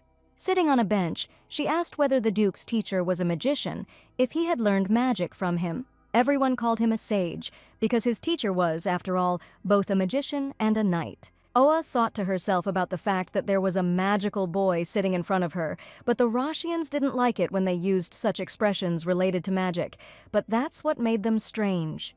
Looking into his eyes, she couldn't notice how he looked at her with a smile all the time when they were together. But she quickly changed her mind about his family, because he is none other than Duke Rashian and part of her. It was strange because the guy hated the Hills, as did his family, so couldn't his kindness be feigned? Unable to bear these thoughts that were swirling around in her head, she nevertheless decided to ask. The guy turned his attention to her, and the smile fell from his face, expecting something serious. And Ruvalin was right, because she directly asked him if he hated her because she was from the Hill family. There was a silence, and he just kept looking in her direction. But the guy also couldn't help but laugh at this question. I looked at him in shock, not understanding why his friend made me laugh so much. He finally answered, having calmed down, that if he didn't love her, he would have already gone crazy. She asked again if this meant that Ruvalin didn't hate her. Having received a positive answer, the girl breathed a sigh of relief. But she immediately became embarrassed, realizing what she said. What was so relieving about this was that it didn't matter whether he liked her or not, or she just didn't want to part with him. At least that's what she thought about it. She glanced at him and decided not to get ahead of herself, since the main thing now was to be realistic. The guy looked at her again with a smile and silently watched her all this time after her last words. He was too handsome, and that's probably why she thought so, because of his beautiful face. Suddenly, Ruvalin leaned towards her and captured their lips in a tender kiss. The girl was embarrassed by such a sudden display of tenderness on his part, but while she was thinking about it, with every second he went deeper and deeper. The jealousy of the villain, who is in love with the main character, clearly should not be in the original and never was before. It was just madness, so before it was too late, Rosie distanced herself from the Duke. He just laughed and suggested that they go further through the garden. But in fact, the guy blushed and admitted that he was now in a difficult situation after the kiss. The girl didn't understand what he meant. Well, it immediately dawned on her when she let her gaze drop to the lower part of his body. He seemed to be full of energy. After all, he was only 21, but it was also unlikely that it was because of his age. It was all simpler than she thought, and the only problem was that she was too charming. Now there was a really awkward pause, and the guy asked the girl not to move, and he would take care of everything himself. At the same time, there was a terrible storm with thunderstorms at sea. The huge ship was floating downstream, but strong waves slowed it down, forcing the vessel to balance to avoid sinking. Adrian Hill stood in his chambers and thought about life. Looking out the window, I couldn't think about my sister. He was already close to the sea monster's lair, and its mysterious location remains just as unknown. But still, he couldn't bring Rosie to such a dangerous place, although the villa is not particularly safe either. Ruvelin Russian still remained the main danger for the girl, but this psycho continued to pester her, and it was unclear why, of all people, he was the one who stuck to Rosie. This union was not allowed even by God himself, since the Roshians and the Hills could not coexist in a peaceful world as an unspoken law. Now there were only 2 left, or 3 at most, and everything would change. He would hurry back to the villa and would not allow some idiots to lay a finger on his precious little sister. If they needed her so much, then let them be ready to lose their lives, but if not, then they are not even worth her little finger. It was early morning outside, and the singing of birds was calling all the people in their houses to wake up from their sleep. Rosie lay in her chambers deep in sleep. Seeing already the 7th dream, she did not foretell anything good, but suddenly she opened her eyes wide and flew up as if she had seen a nightmare. The girl yawned and realized that waking up at dawn was clearly not part of her plans. It was very surprising to wake up before him remembering what happened last night. Every touch and his words about her endurance, although he held back with all his might, firmly stuck in his head. Remembering all this, she couldn't help but think that he was a seriously terrible person. Having finished with these thoughts, she put on her shoes and moved towards the exit of the room, leaving Ruvelin alone. The view of the garden was painfully familiar, but it was only now that I was able to walk through it alone at such a time. I wonder if she should have taken Ruvelin to the coastal cliff today. But she quickly changed her mind, admitting to herself that it was too much. She didn't even have any idea when Adrian would show up, but it seemed like there were still 2 or 3 days left before his arrival. Feeling trapped, she decided not to burden herself with thoughts early in the morning, but just take a walk, and then prepare breakfast for them with Ruvelin. At the same time, a mysterious man was watching her from the bushes. Rosie stood still, wondering if she imagined it or not. Turning her head to the side, she confirmed her assumptions. The man's hair was as light as the bright sun. He looked at her from the bushes, not believing his eyes. Coming out of his hiding place, he didn't even think that it would be so easy to find the girl alone. He rushed towards her and said that there were rumors that Rosie was the weak spot of the Mad Tower Lord. The girl tensed up, but still asked why the man decided that. But it was quite obvious since the ruler nursed his sister with such trepidation. Of course, he would have babysat her, and that didn't mean anything, but since the guy had invaded Hill's land, the girl had every right to use force for self-defense. He laughed with Rosie, realizing that she had answered the question posed to her without realizing it. But the girl was in no mood for laughing, since in just a few minutes the fair-haired guy had already become seriously annoying. Charged magic accumulated in clots in her palm, preparing to attack. But he suddenly grabbed her wrist, thereby breaking her concentration and stopping her subsequent actions. The girl tried to escape from his grip, not knowing what had just happened. She was scared, not understanding how he was able to dispel her magic, because this had never happened before. Only the word princess made her look again at that dangerous smile that never left his face. Coming closer, the mysterious stranger admitted that magic had no effect on him. He was not interested in magic. The girl stopped kicking and asking again what he had just said. The grip on his hand did not weaken as he spoke about a special organism that was not susceptible to magic. The girl thought this term was familiar, but she didn't understand where she heard it from. 3 years ago, when Adrian became the new owner of the tower, something strange happened. They received news that magicians were conducting experiments on people, so they immediately began an investigation. All subjects were in a cave that they managed to find by chance. Standing inside, they were in shock, not understanding how this happened. People all along the space were placed in cages, having completely lost hope of any salvation. Remembering this, Rosie will never be able to erase this horrific picture from her memory, no matter how hard she tries. But among all the captives, she remembered a little boy who had a certain immunity to magic. But this boy was supposed to die that day. She didn't believe that it was the same child standing in front of her, or that it was just another similar person. Rosie finally broke free from his grip as he began to state how much he hated mages, especially the tower's master. He thought about how much he wanted to grab her and drag her into his yard, watching as the girl would cry, calling for her precious brother. This was already going beyond all bounds, but Rosie remained standing, thereby indicating that such threats would not break her. Leaving her in confusion, the guy hurried away because he just needed to make sure that she was there. A whirlpool of vortex swirled around the stranger, forcing the girl to cover herself with her hands from the force that was carrying her.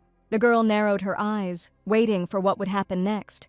But a minute later, the place where he stood was already empty, leaving behind only the dissipating wind. Only now did it dawn on her that the guy was talking about captivity. Even without the strength to move from the spot, these fragments of their dialogue repeated in my head. But if this man didn't take her captive, then it meant that Ruvel and Rashian would do it. After a while, the girl returned back inside the villa. She hadn't even had time to go past the threshold when the Duke immediately ran up to her with questions about where she had been when he woke up. The girl heard all this but did not react in any way. The guy immediately asked if everything was okay, not even suspecting what had happened to her on the street. Quickly forcing a smile, she admitted that she wanted to make breakfast. But he couldn't be fooled. Something definitely happened to her on the street, but why doesn't she want to talk about it? He smiled in response, urging her to rest better and he himself would take care of everything. The girl stopped him, telling him to let her do the cooking today, since he always does it himself. As she walked past him towards the kitchen, she didn't even bother to look at him once. With every retreating movement, she became more and more unattainable. He thought that there was just a little bit left and he would be able to win her heart. So why now, so suddenly, did she start to pull away again? But the guy couldn't let her leave so easily. If he doesn't win her heart, he will die like this, because she is his only one. The thought alone made me sick, realizing that it would be better to die than to imagine Rosie with someone else.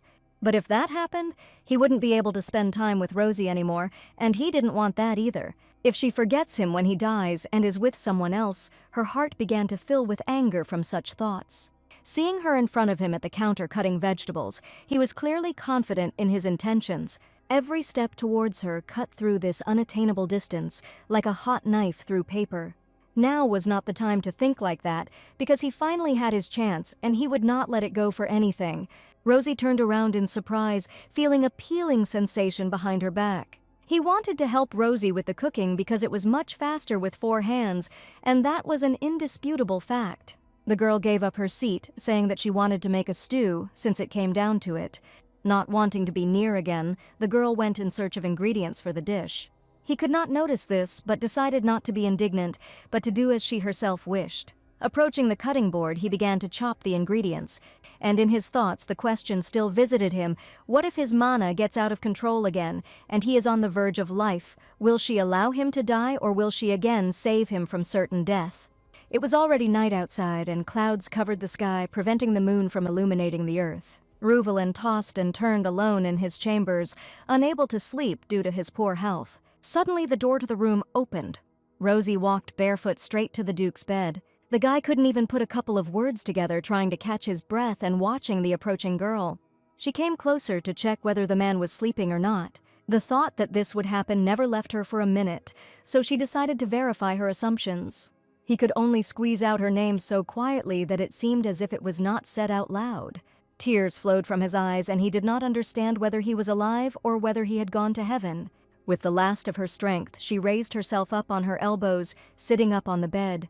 He never stopped calling her for a second, each time doing it more and more confidently. She felt sympathy, not realizing that the situation was so bad. The hand automatically reached out towards him. Wiping the tears from his cheek, she asked why he was crying. The guy silently looked at her, noticing such gratitude on her part for the first time. And the girl continued to look at him with a smile on her face, unable to tear her gaze away. Then the guy pulled her closer and decided to ask why she was avoiding him. She promised to help him, so why is she treating him so cruelly? The guy held her by the wrists, depriving her of the slightest chance of escape. but his face was weak and she could not resist his charms. Ruvalen hugged her, begging for help. The touch on my cheek was so gentle that it was even surprising. Unnoticed, he moved closer and closer to her face until the girl was unable to look away, as if under hypnosis. They locked their lips in a kiss again, but for her it was different now. Now she understood that the feelings she had for him filled her heart. But even if this person was out of his mind and would pretend, it didn't matter, since she would still have to deal with it later. A little later, deathly silence overtook the chambers. Ruvalen, as usual, watched Rosie sleep. She looked so sweet and so beautiful while she was deep in sleep. But suddenly, this idyll was interrupted by something, and the guy immediately noticed it. It was Rosie who suddenly woke up and moved from a sitting position. She had never felt so confused in her life as to why exactly he had started stalking her. The girl couldn't hide her overwhelming emotions. She just continued to cry silently while the guy calmed her down. If it was because he asked her to be patient until she disappeared on her own, she lifted her head by the chin and directed her tear-stained face at him. She kept thinking about what she really felt for him. In front of her now was the first person who made her feel this way. He was even the first one to kiss her, and it felt special. That's why she always wanted more. Remembering this, it was precisely for this reason that she should have contacted the Duke, but she did not do so because then the distance that appeared before them would have been simply unbearable. What should she do if she is the only one whose heart trembles, and also the only one who suffers because of it? He really blamed himself and kept saying that he was wrong. So he pulled her back to him again. Enveloping her completely in his bear hug, he asked only one thing that she stop crying. The guy pressed himself against her neck with his eyes closed and could not open them, thinking that if he did this, she would simply disappear. The girl at the same time looked rooted to the spot, not knowing how to react. In any case, now she could only afford two things: to allow herself to be caught and used as a weapon or to be stabbed from behind. That's why she immediately pushed him away from herself while the man was recovering from such harshness on his part. It was obvious that she was not going to sit back and wait while he pursued his goals, so she would lead him into her trap herself. She asked him if he was doing all this on purpose. The girl couldn't stand it and started screaming about why he fell in the garden of their villa. Did her brother do something bad for Rosie to pay for it? She thought she was being kind, but it turned out she was simply being used. Anger boiled in her veins, and such thoughts only made it worse, because how could she fall in love with someone after the first meeting?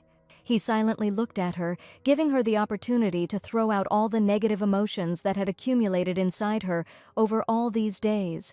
Only then, having made sure that she had finished, did he breathe a sigh of relief, expecting that the situation would turn out worse than he thought.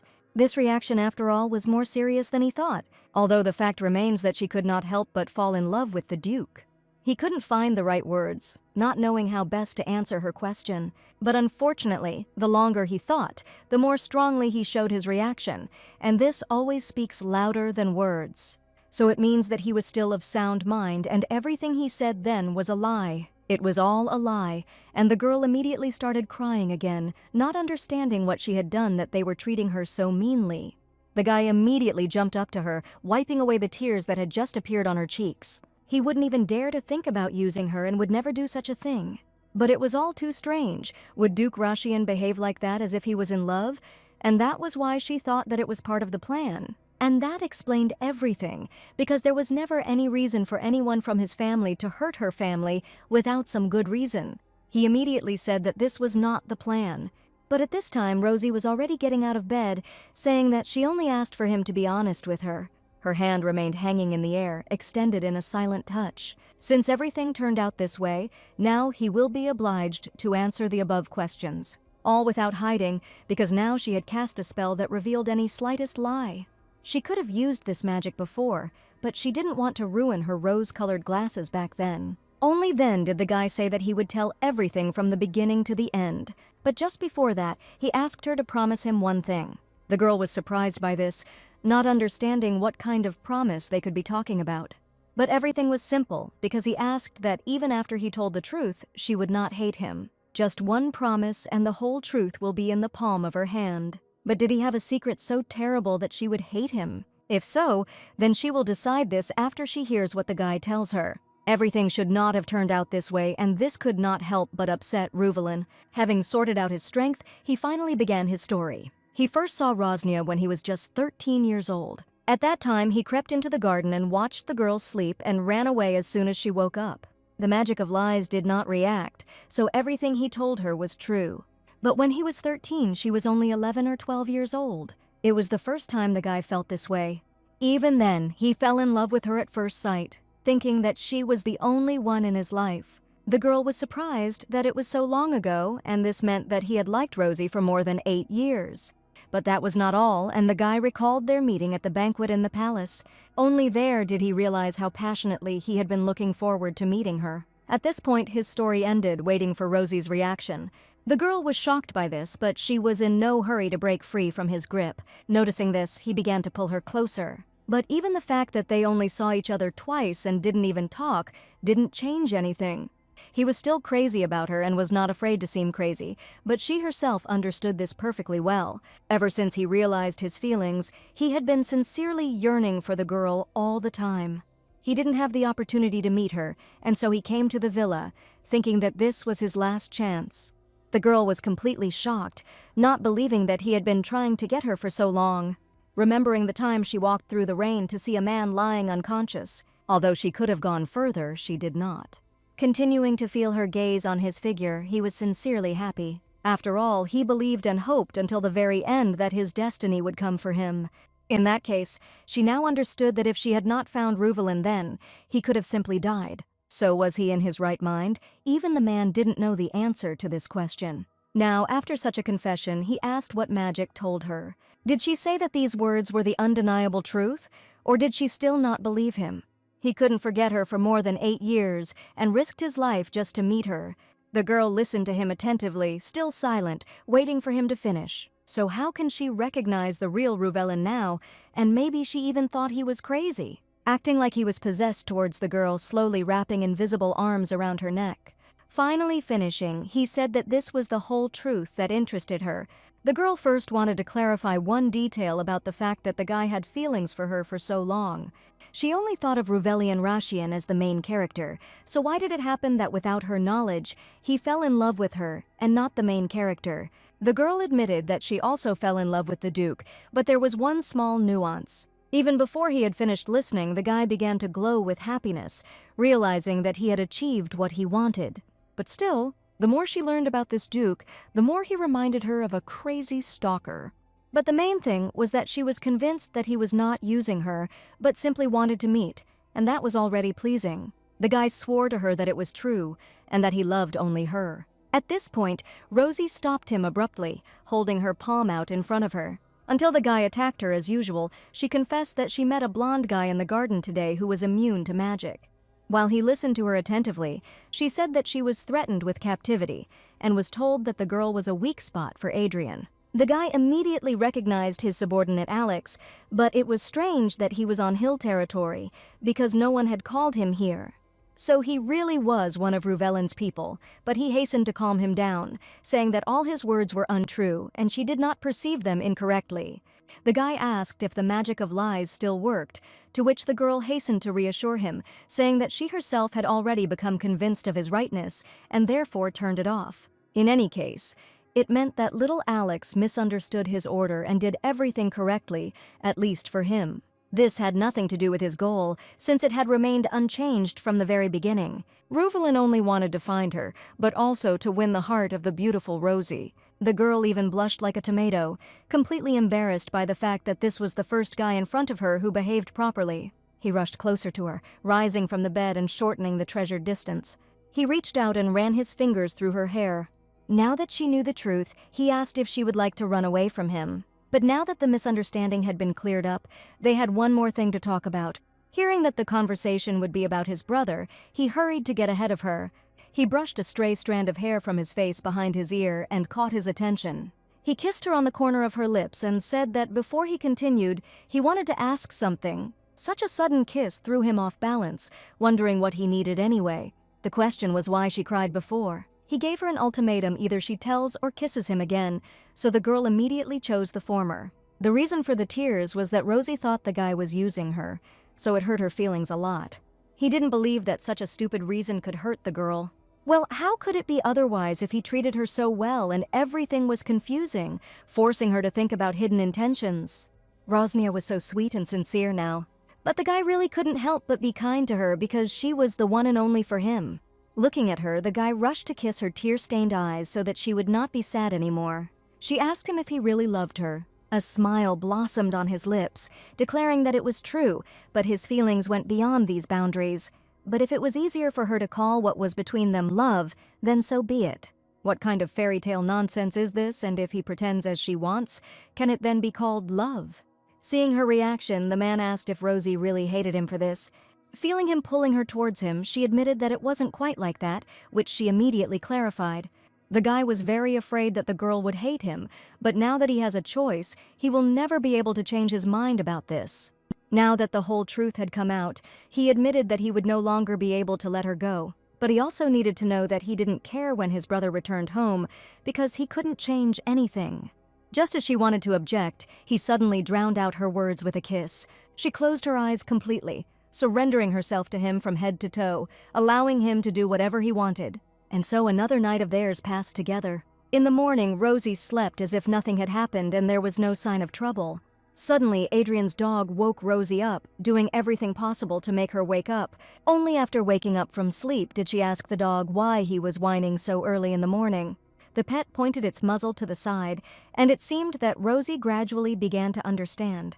Sleep was brushed away as if by hand, and she quickly headed in the direction the dog was pointing. Opening the curtains, not even paying attention to the blinding sun, she was horrified. Hadrian's ship arrived at the port earlier than they expected, and this was very bad. Having lowered the anchor into the water, the ship arrived at its destination. Adrian Hill stood at the head of the crew, analyzing what was happening on the riverbank. She ran to Ruvelin's chambers to tell him the unpleasant news she had just learned. The girl tugged at his shoulder, thereby forcing him to wake up from his sleep as quickly as possible. Realizing that his sleep was disturbing Rosie, he immediately woke up asking what was happening. The girl herself was out of breath, and this gave the situation an even greater twist, making the Duke think that something terrible had happened. She confessed to Ruvelin that her brother had returned early. After some time, having finally come to their senses, they stood in the living room and decided to stick to the scenario they had thought out the previous night. The guy was already collected and fully prepared for the approaching storm in the form of Hill. She reminded that when the two men meet, Ruvelin will have to say that the girl accidentally found him and saved him from the surging madness, and they at most held hands for therapeutic purposes. But then he said that there was another option, and she could just leave here with him and live a new life together. It was simply impossible, and the girl herself understood everything perfectly well. Could she have escaped from her brother's suffocating overprotection? But wasn't the machine the same? But was it then right to leave one for another and suffer as before? Hearing the barking of a dog from the street, she quickly came to her senses, realizing that Adrian was already very close. She led Ruvelin to the closet, asking him to hide from his brother in the closet. He was like a stone and did not move, which made the situation worse and was already begging the guy to hurry up. The guy didn't protest, but such a commotion was really driving him crazy, so he decided to call out to Rosie, urging her to stop. Putting her hand on his cheek, the girl noticed how he melted and pressed himself against her palm. So she decided to admit that, frankly speaking, he was disgusting as hell. It was like a carrot and stick, so Rosnia softened her insulting words with a gentle kiss. Not understanding such a sudden change, Ruvelin looked at the girl like a statue. As much as he wanted to continue kissing her, everything in this world is not eternal, so he reluctantly pulled away from her lips. Having his full attention, and realizing that he was now willing to listen to her, she said that she would try to create a loophole so that Ruvelin could escape. But all he could do was hide in this closet until he gave the signal. He made a puppy face and asked again if he really needed to run away alone. Whether she would go with him would have to be thought about later, because now she had no time for it. It hurt her to say goodbye to him so easily, but she tried to contain her feelings under the false mask of a smile. He too was not happy about their separation, but unlike the girl, he could not hide his sadness. Adrian Hill arrived on their family's property, and the loyal dog immediately ran to greet his owner. The girl stood at a distance with a silent, but such a warm smile on her face that only her brother could see. He walked closer to her, listening to his sister's greeting on his return. Seeing his sister safe and sound, the guy finally changed his expression, smiling back at her. Adrian looked at Rosie, greeting the girl in return. They continued to stand on top of each other, rejoicing at their reunion. But the girl was already running in panic in her soul, thinking how she would be able to survive this if her brother found out the truth. I wonder if he'll suspect something unusual if she starts acting cute, which wasn't her style. But she had nothing to lose, so she spread her arms, inviting her brother into her arms. Adrian didn't have time to react before the girl, without even waiting for consent, pounced on him. The girl laughed at his outrageous face, but still did not let go, pressing as close as possible. Rosie confessed how bored she was alone. Even the same meals were boring to spend alone, and there was no one to talk to, so all she could do was wait for his return. The man looked at her with a calm expression on his face, pretending not to see his sister's strange behavior. She offered to have breakfast with him if he was hungry, and she would cook him whatever he asked for. Watching and seeing Rosie's reaction, she immediately thought that she had gone too far, although at the same time she understood that she should have said at least something. While she was thinking about this and digging herself deeper into the hole, Adrian extended his hand to her. Having given her a slap on the back of the head, the girl immediately became indignant and squealed in pain. He was curious about the reason for such friendliness on her part. Maybe she had eaten something wrong or her head was spinning because of the heat. The girl screamed at him, holding the place of impact that continued to pulsate. But the brother didn't care because he already thought that she had some kind of problems or something like that while he was traveling at sea in search of the monster. But he was even more confused by her closed outfit. But if he knew the reason why she was dressed like that, Rosie would already be dead. But she still said that it was beautiful, and that's why she wanted to dress up. Now, Adrian had no doubts left that something had really happened, but he still decided to remain silent and not attack his sister with questions about her lies. Having gone inside the house, the girl said that since he was tired from the road, she was obliged to cook him something tasty. Still, sometimes she needs to act like a pretty sister too, but Adrian just sat on the chair as usual, all serious, and told her to do as she wanted. That sincere smile never left her face for a minute, and wishing him all the best, she went to the kitchen, but still in her mind she was thinking about putting a sedative in his food. He continued to pretend that everything was normal and just watched her. But apparently Rosie forgot that her brother was the master of the tower and that he too could do something about it. At the same time, the girl was already in the kitchen and cutting carrots for the dish that she planned to cook for her and her brother. Everything was going quite well and it was very good, starting to think that it would all end soon. Here, suddenly and unexpectedly, not expecting a trick, the girl dropped the knife from her hands and heard some very loud blow in the house through this peaceful silence. The girl turned her head in the direction of this noise, not understanding where it was coming from. At that very second, it suddenly dawned on her, and she immediately became afraid for her assumptions, even if it was not what she thought. Rosie tried to convince herself that everything was fine, but she still ran towards the noise, worried that Adrian had found Ruvelin. There was complete chaos on the street, and all the furniture was scattered chaotically throughout the garden, shattered into pieces by someone's force. The girl noticed her brother and immediately rushed to him, asking what happened here. The way she walked towards him with confidence made him freeze in place, not believing his eyes. Ruvelin knelt before her brother, unarmed, while he was seething with anger and preparing to attack.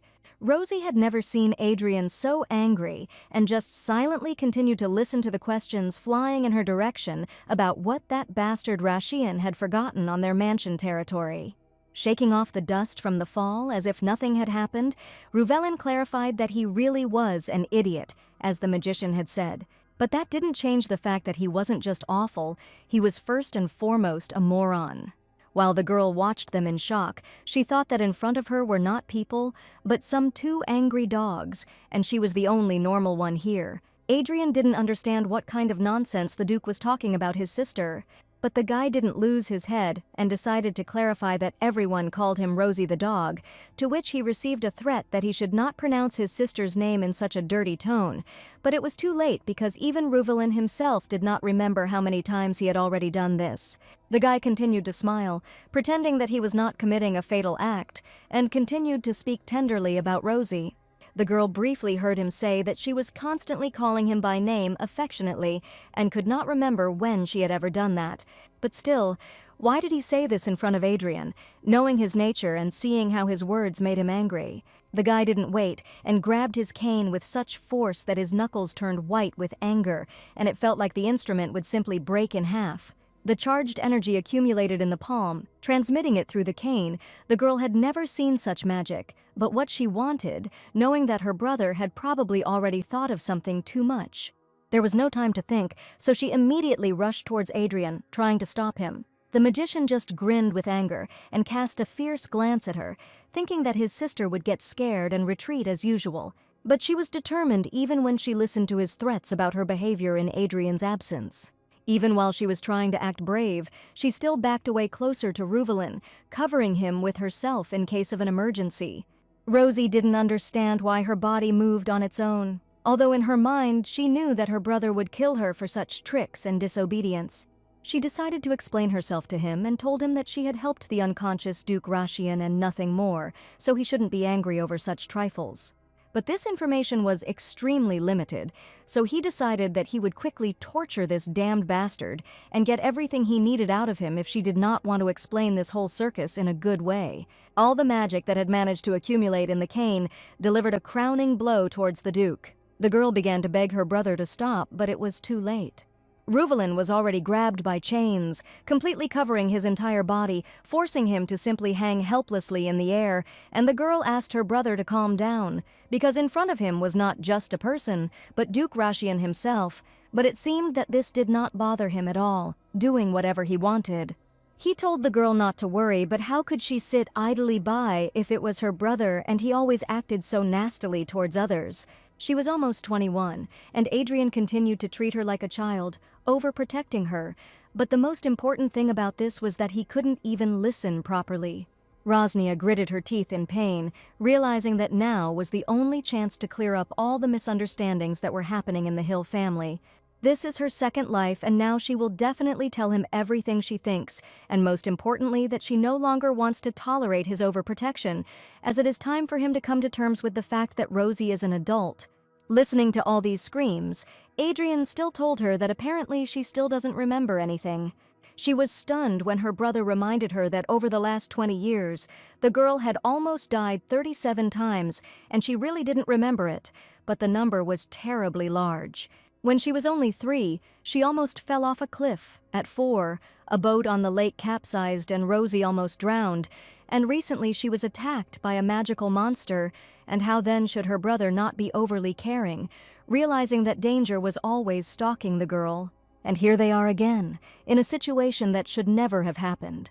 No matter how hard Adrian tries to fill in the gaps, there are always problems, and now it is presented in the form of Reuvelin.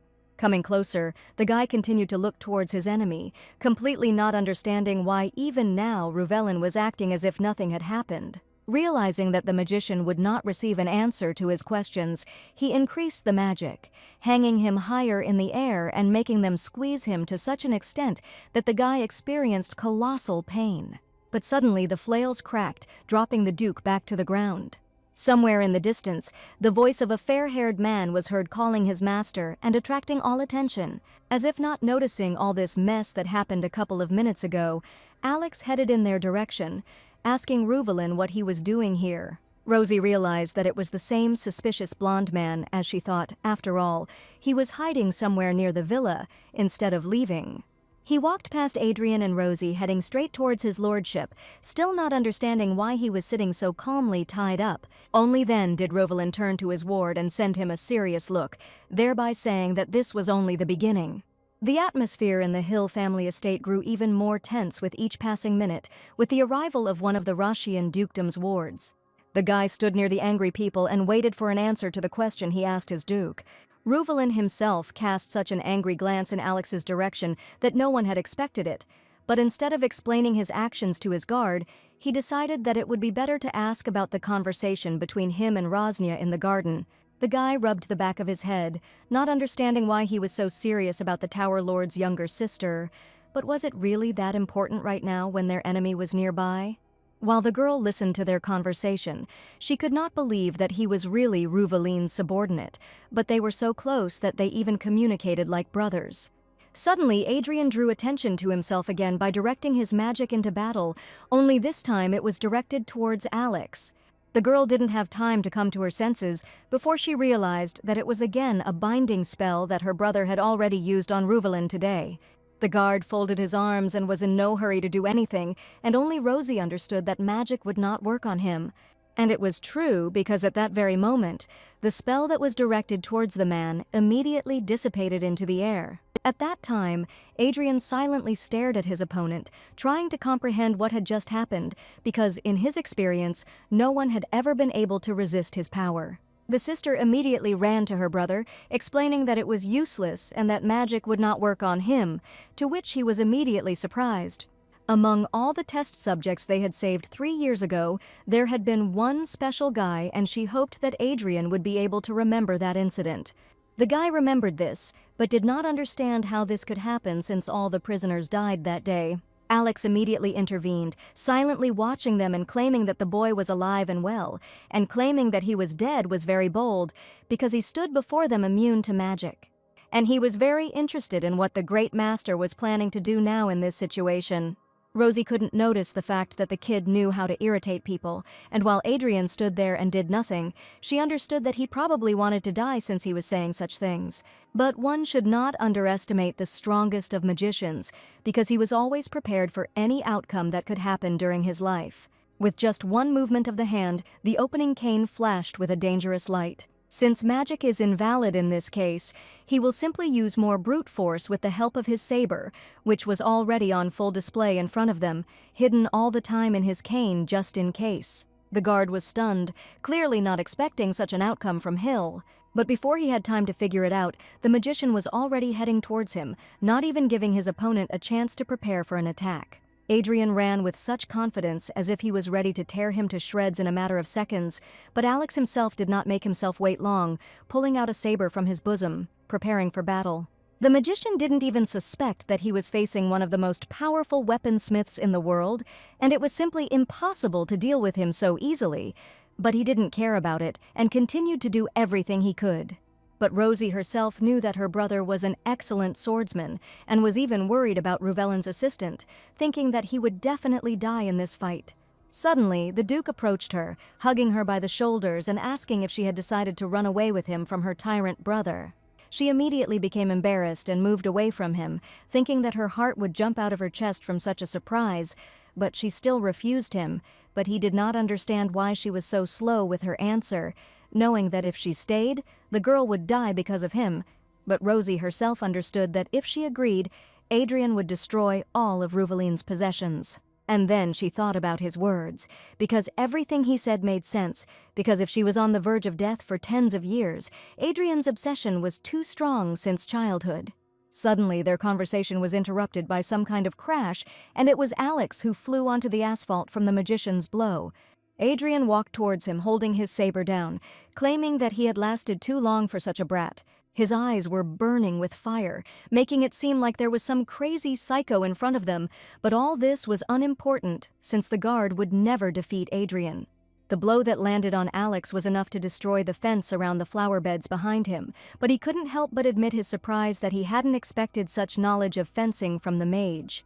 But the guard shouldn't relax, because Adrian was already standing next to him, resolutely preparing to deliver the final blow, killing his opponent. The girl saw all this and asked Ruvelin if he should stop them before it was too late. Otherwise, if everything continued in the same spirit, someone would get hurt. Seeing her brother's face, Rosie was sure that just a little bit more and the inevitable would happen. But the Duke said that everything was fine, and she had nothing to worry about. Suddenly, someone's quick steps were heard in the middle of the garden. Rosie couldn't help but notice it as she immediately looked in the direction of the noise, and her face immediately showed shock mixed with horror. 2 more guards appeared in front of her, reinforcing Ruvelin, who blocked Adrian's path to Alex with their swords. The tower's master was clearly not ready for this and moved away from them, already thinking up a new strategy for the battle. Rosie, who continued to stand next to the Duke, was still trying to comprehend what was happening and to understand, to begin with, when help had arrived. But even if that were the case, and even though there were now 3 of them, it would still be very difficult for them to defeat Adrian without even getting hurt. The girl understood the whole deplorable situation and knew her brother's actions in advance, understanding one detail for herself. This could escalate into a full-scale war, and rather than wait for the battle to end, it would be better to take Ruvelin to safety. Looking at her lover, she continued to think about it, only now realizing that she simply had to get him out of here. The Duke continued to look at her with his gentle smile, which made the girl think even more and wander in her thoughts, not knowing what to do. But what will happen after Ruvelin leaves? And she knew the answer to her question in advance, realizing that the girl will again be locked in the tower, completely alone, and she did not want such an outcome at all. Now, having thought everything through clearly, she turned to the Duke, thereby drawing all his attention to herself while there was such an opportunity. She asked that everything he said about running away was still in force, that she agreed to run away with him and leave her old life in the past, including her brother. And if Adrian tries to start a war, she will do everything possible to stop him. Only on such conditions for freedom she is ready to agree. The man laughed as if he didn't want to hear her words, thinking to himself in advance that Rosie was doing this because she didn't want to part with him for a minute. The girl even forgot for a moment what she was talking about, completely melting from just one touch of his hand on her cheek and embarrassed like a little girl unable to control her feelings. It was even funny to see, so Ruvelin decided to increase the tension between them by leaning so close that only Rosie herself could hear the question about her feelings. But as always, he chose the wrong place for such tenderness, and their harmony was again interrupted by the sounds of battle, which forced both to turn towards the battle. Everything was worse than they thought, as one of the guards had already been defeated and was sitting meekly on the asphalt.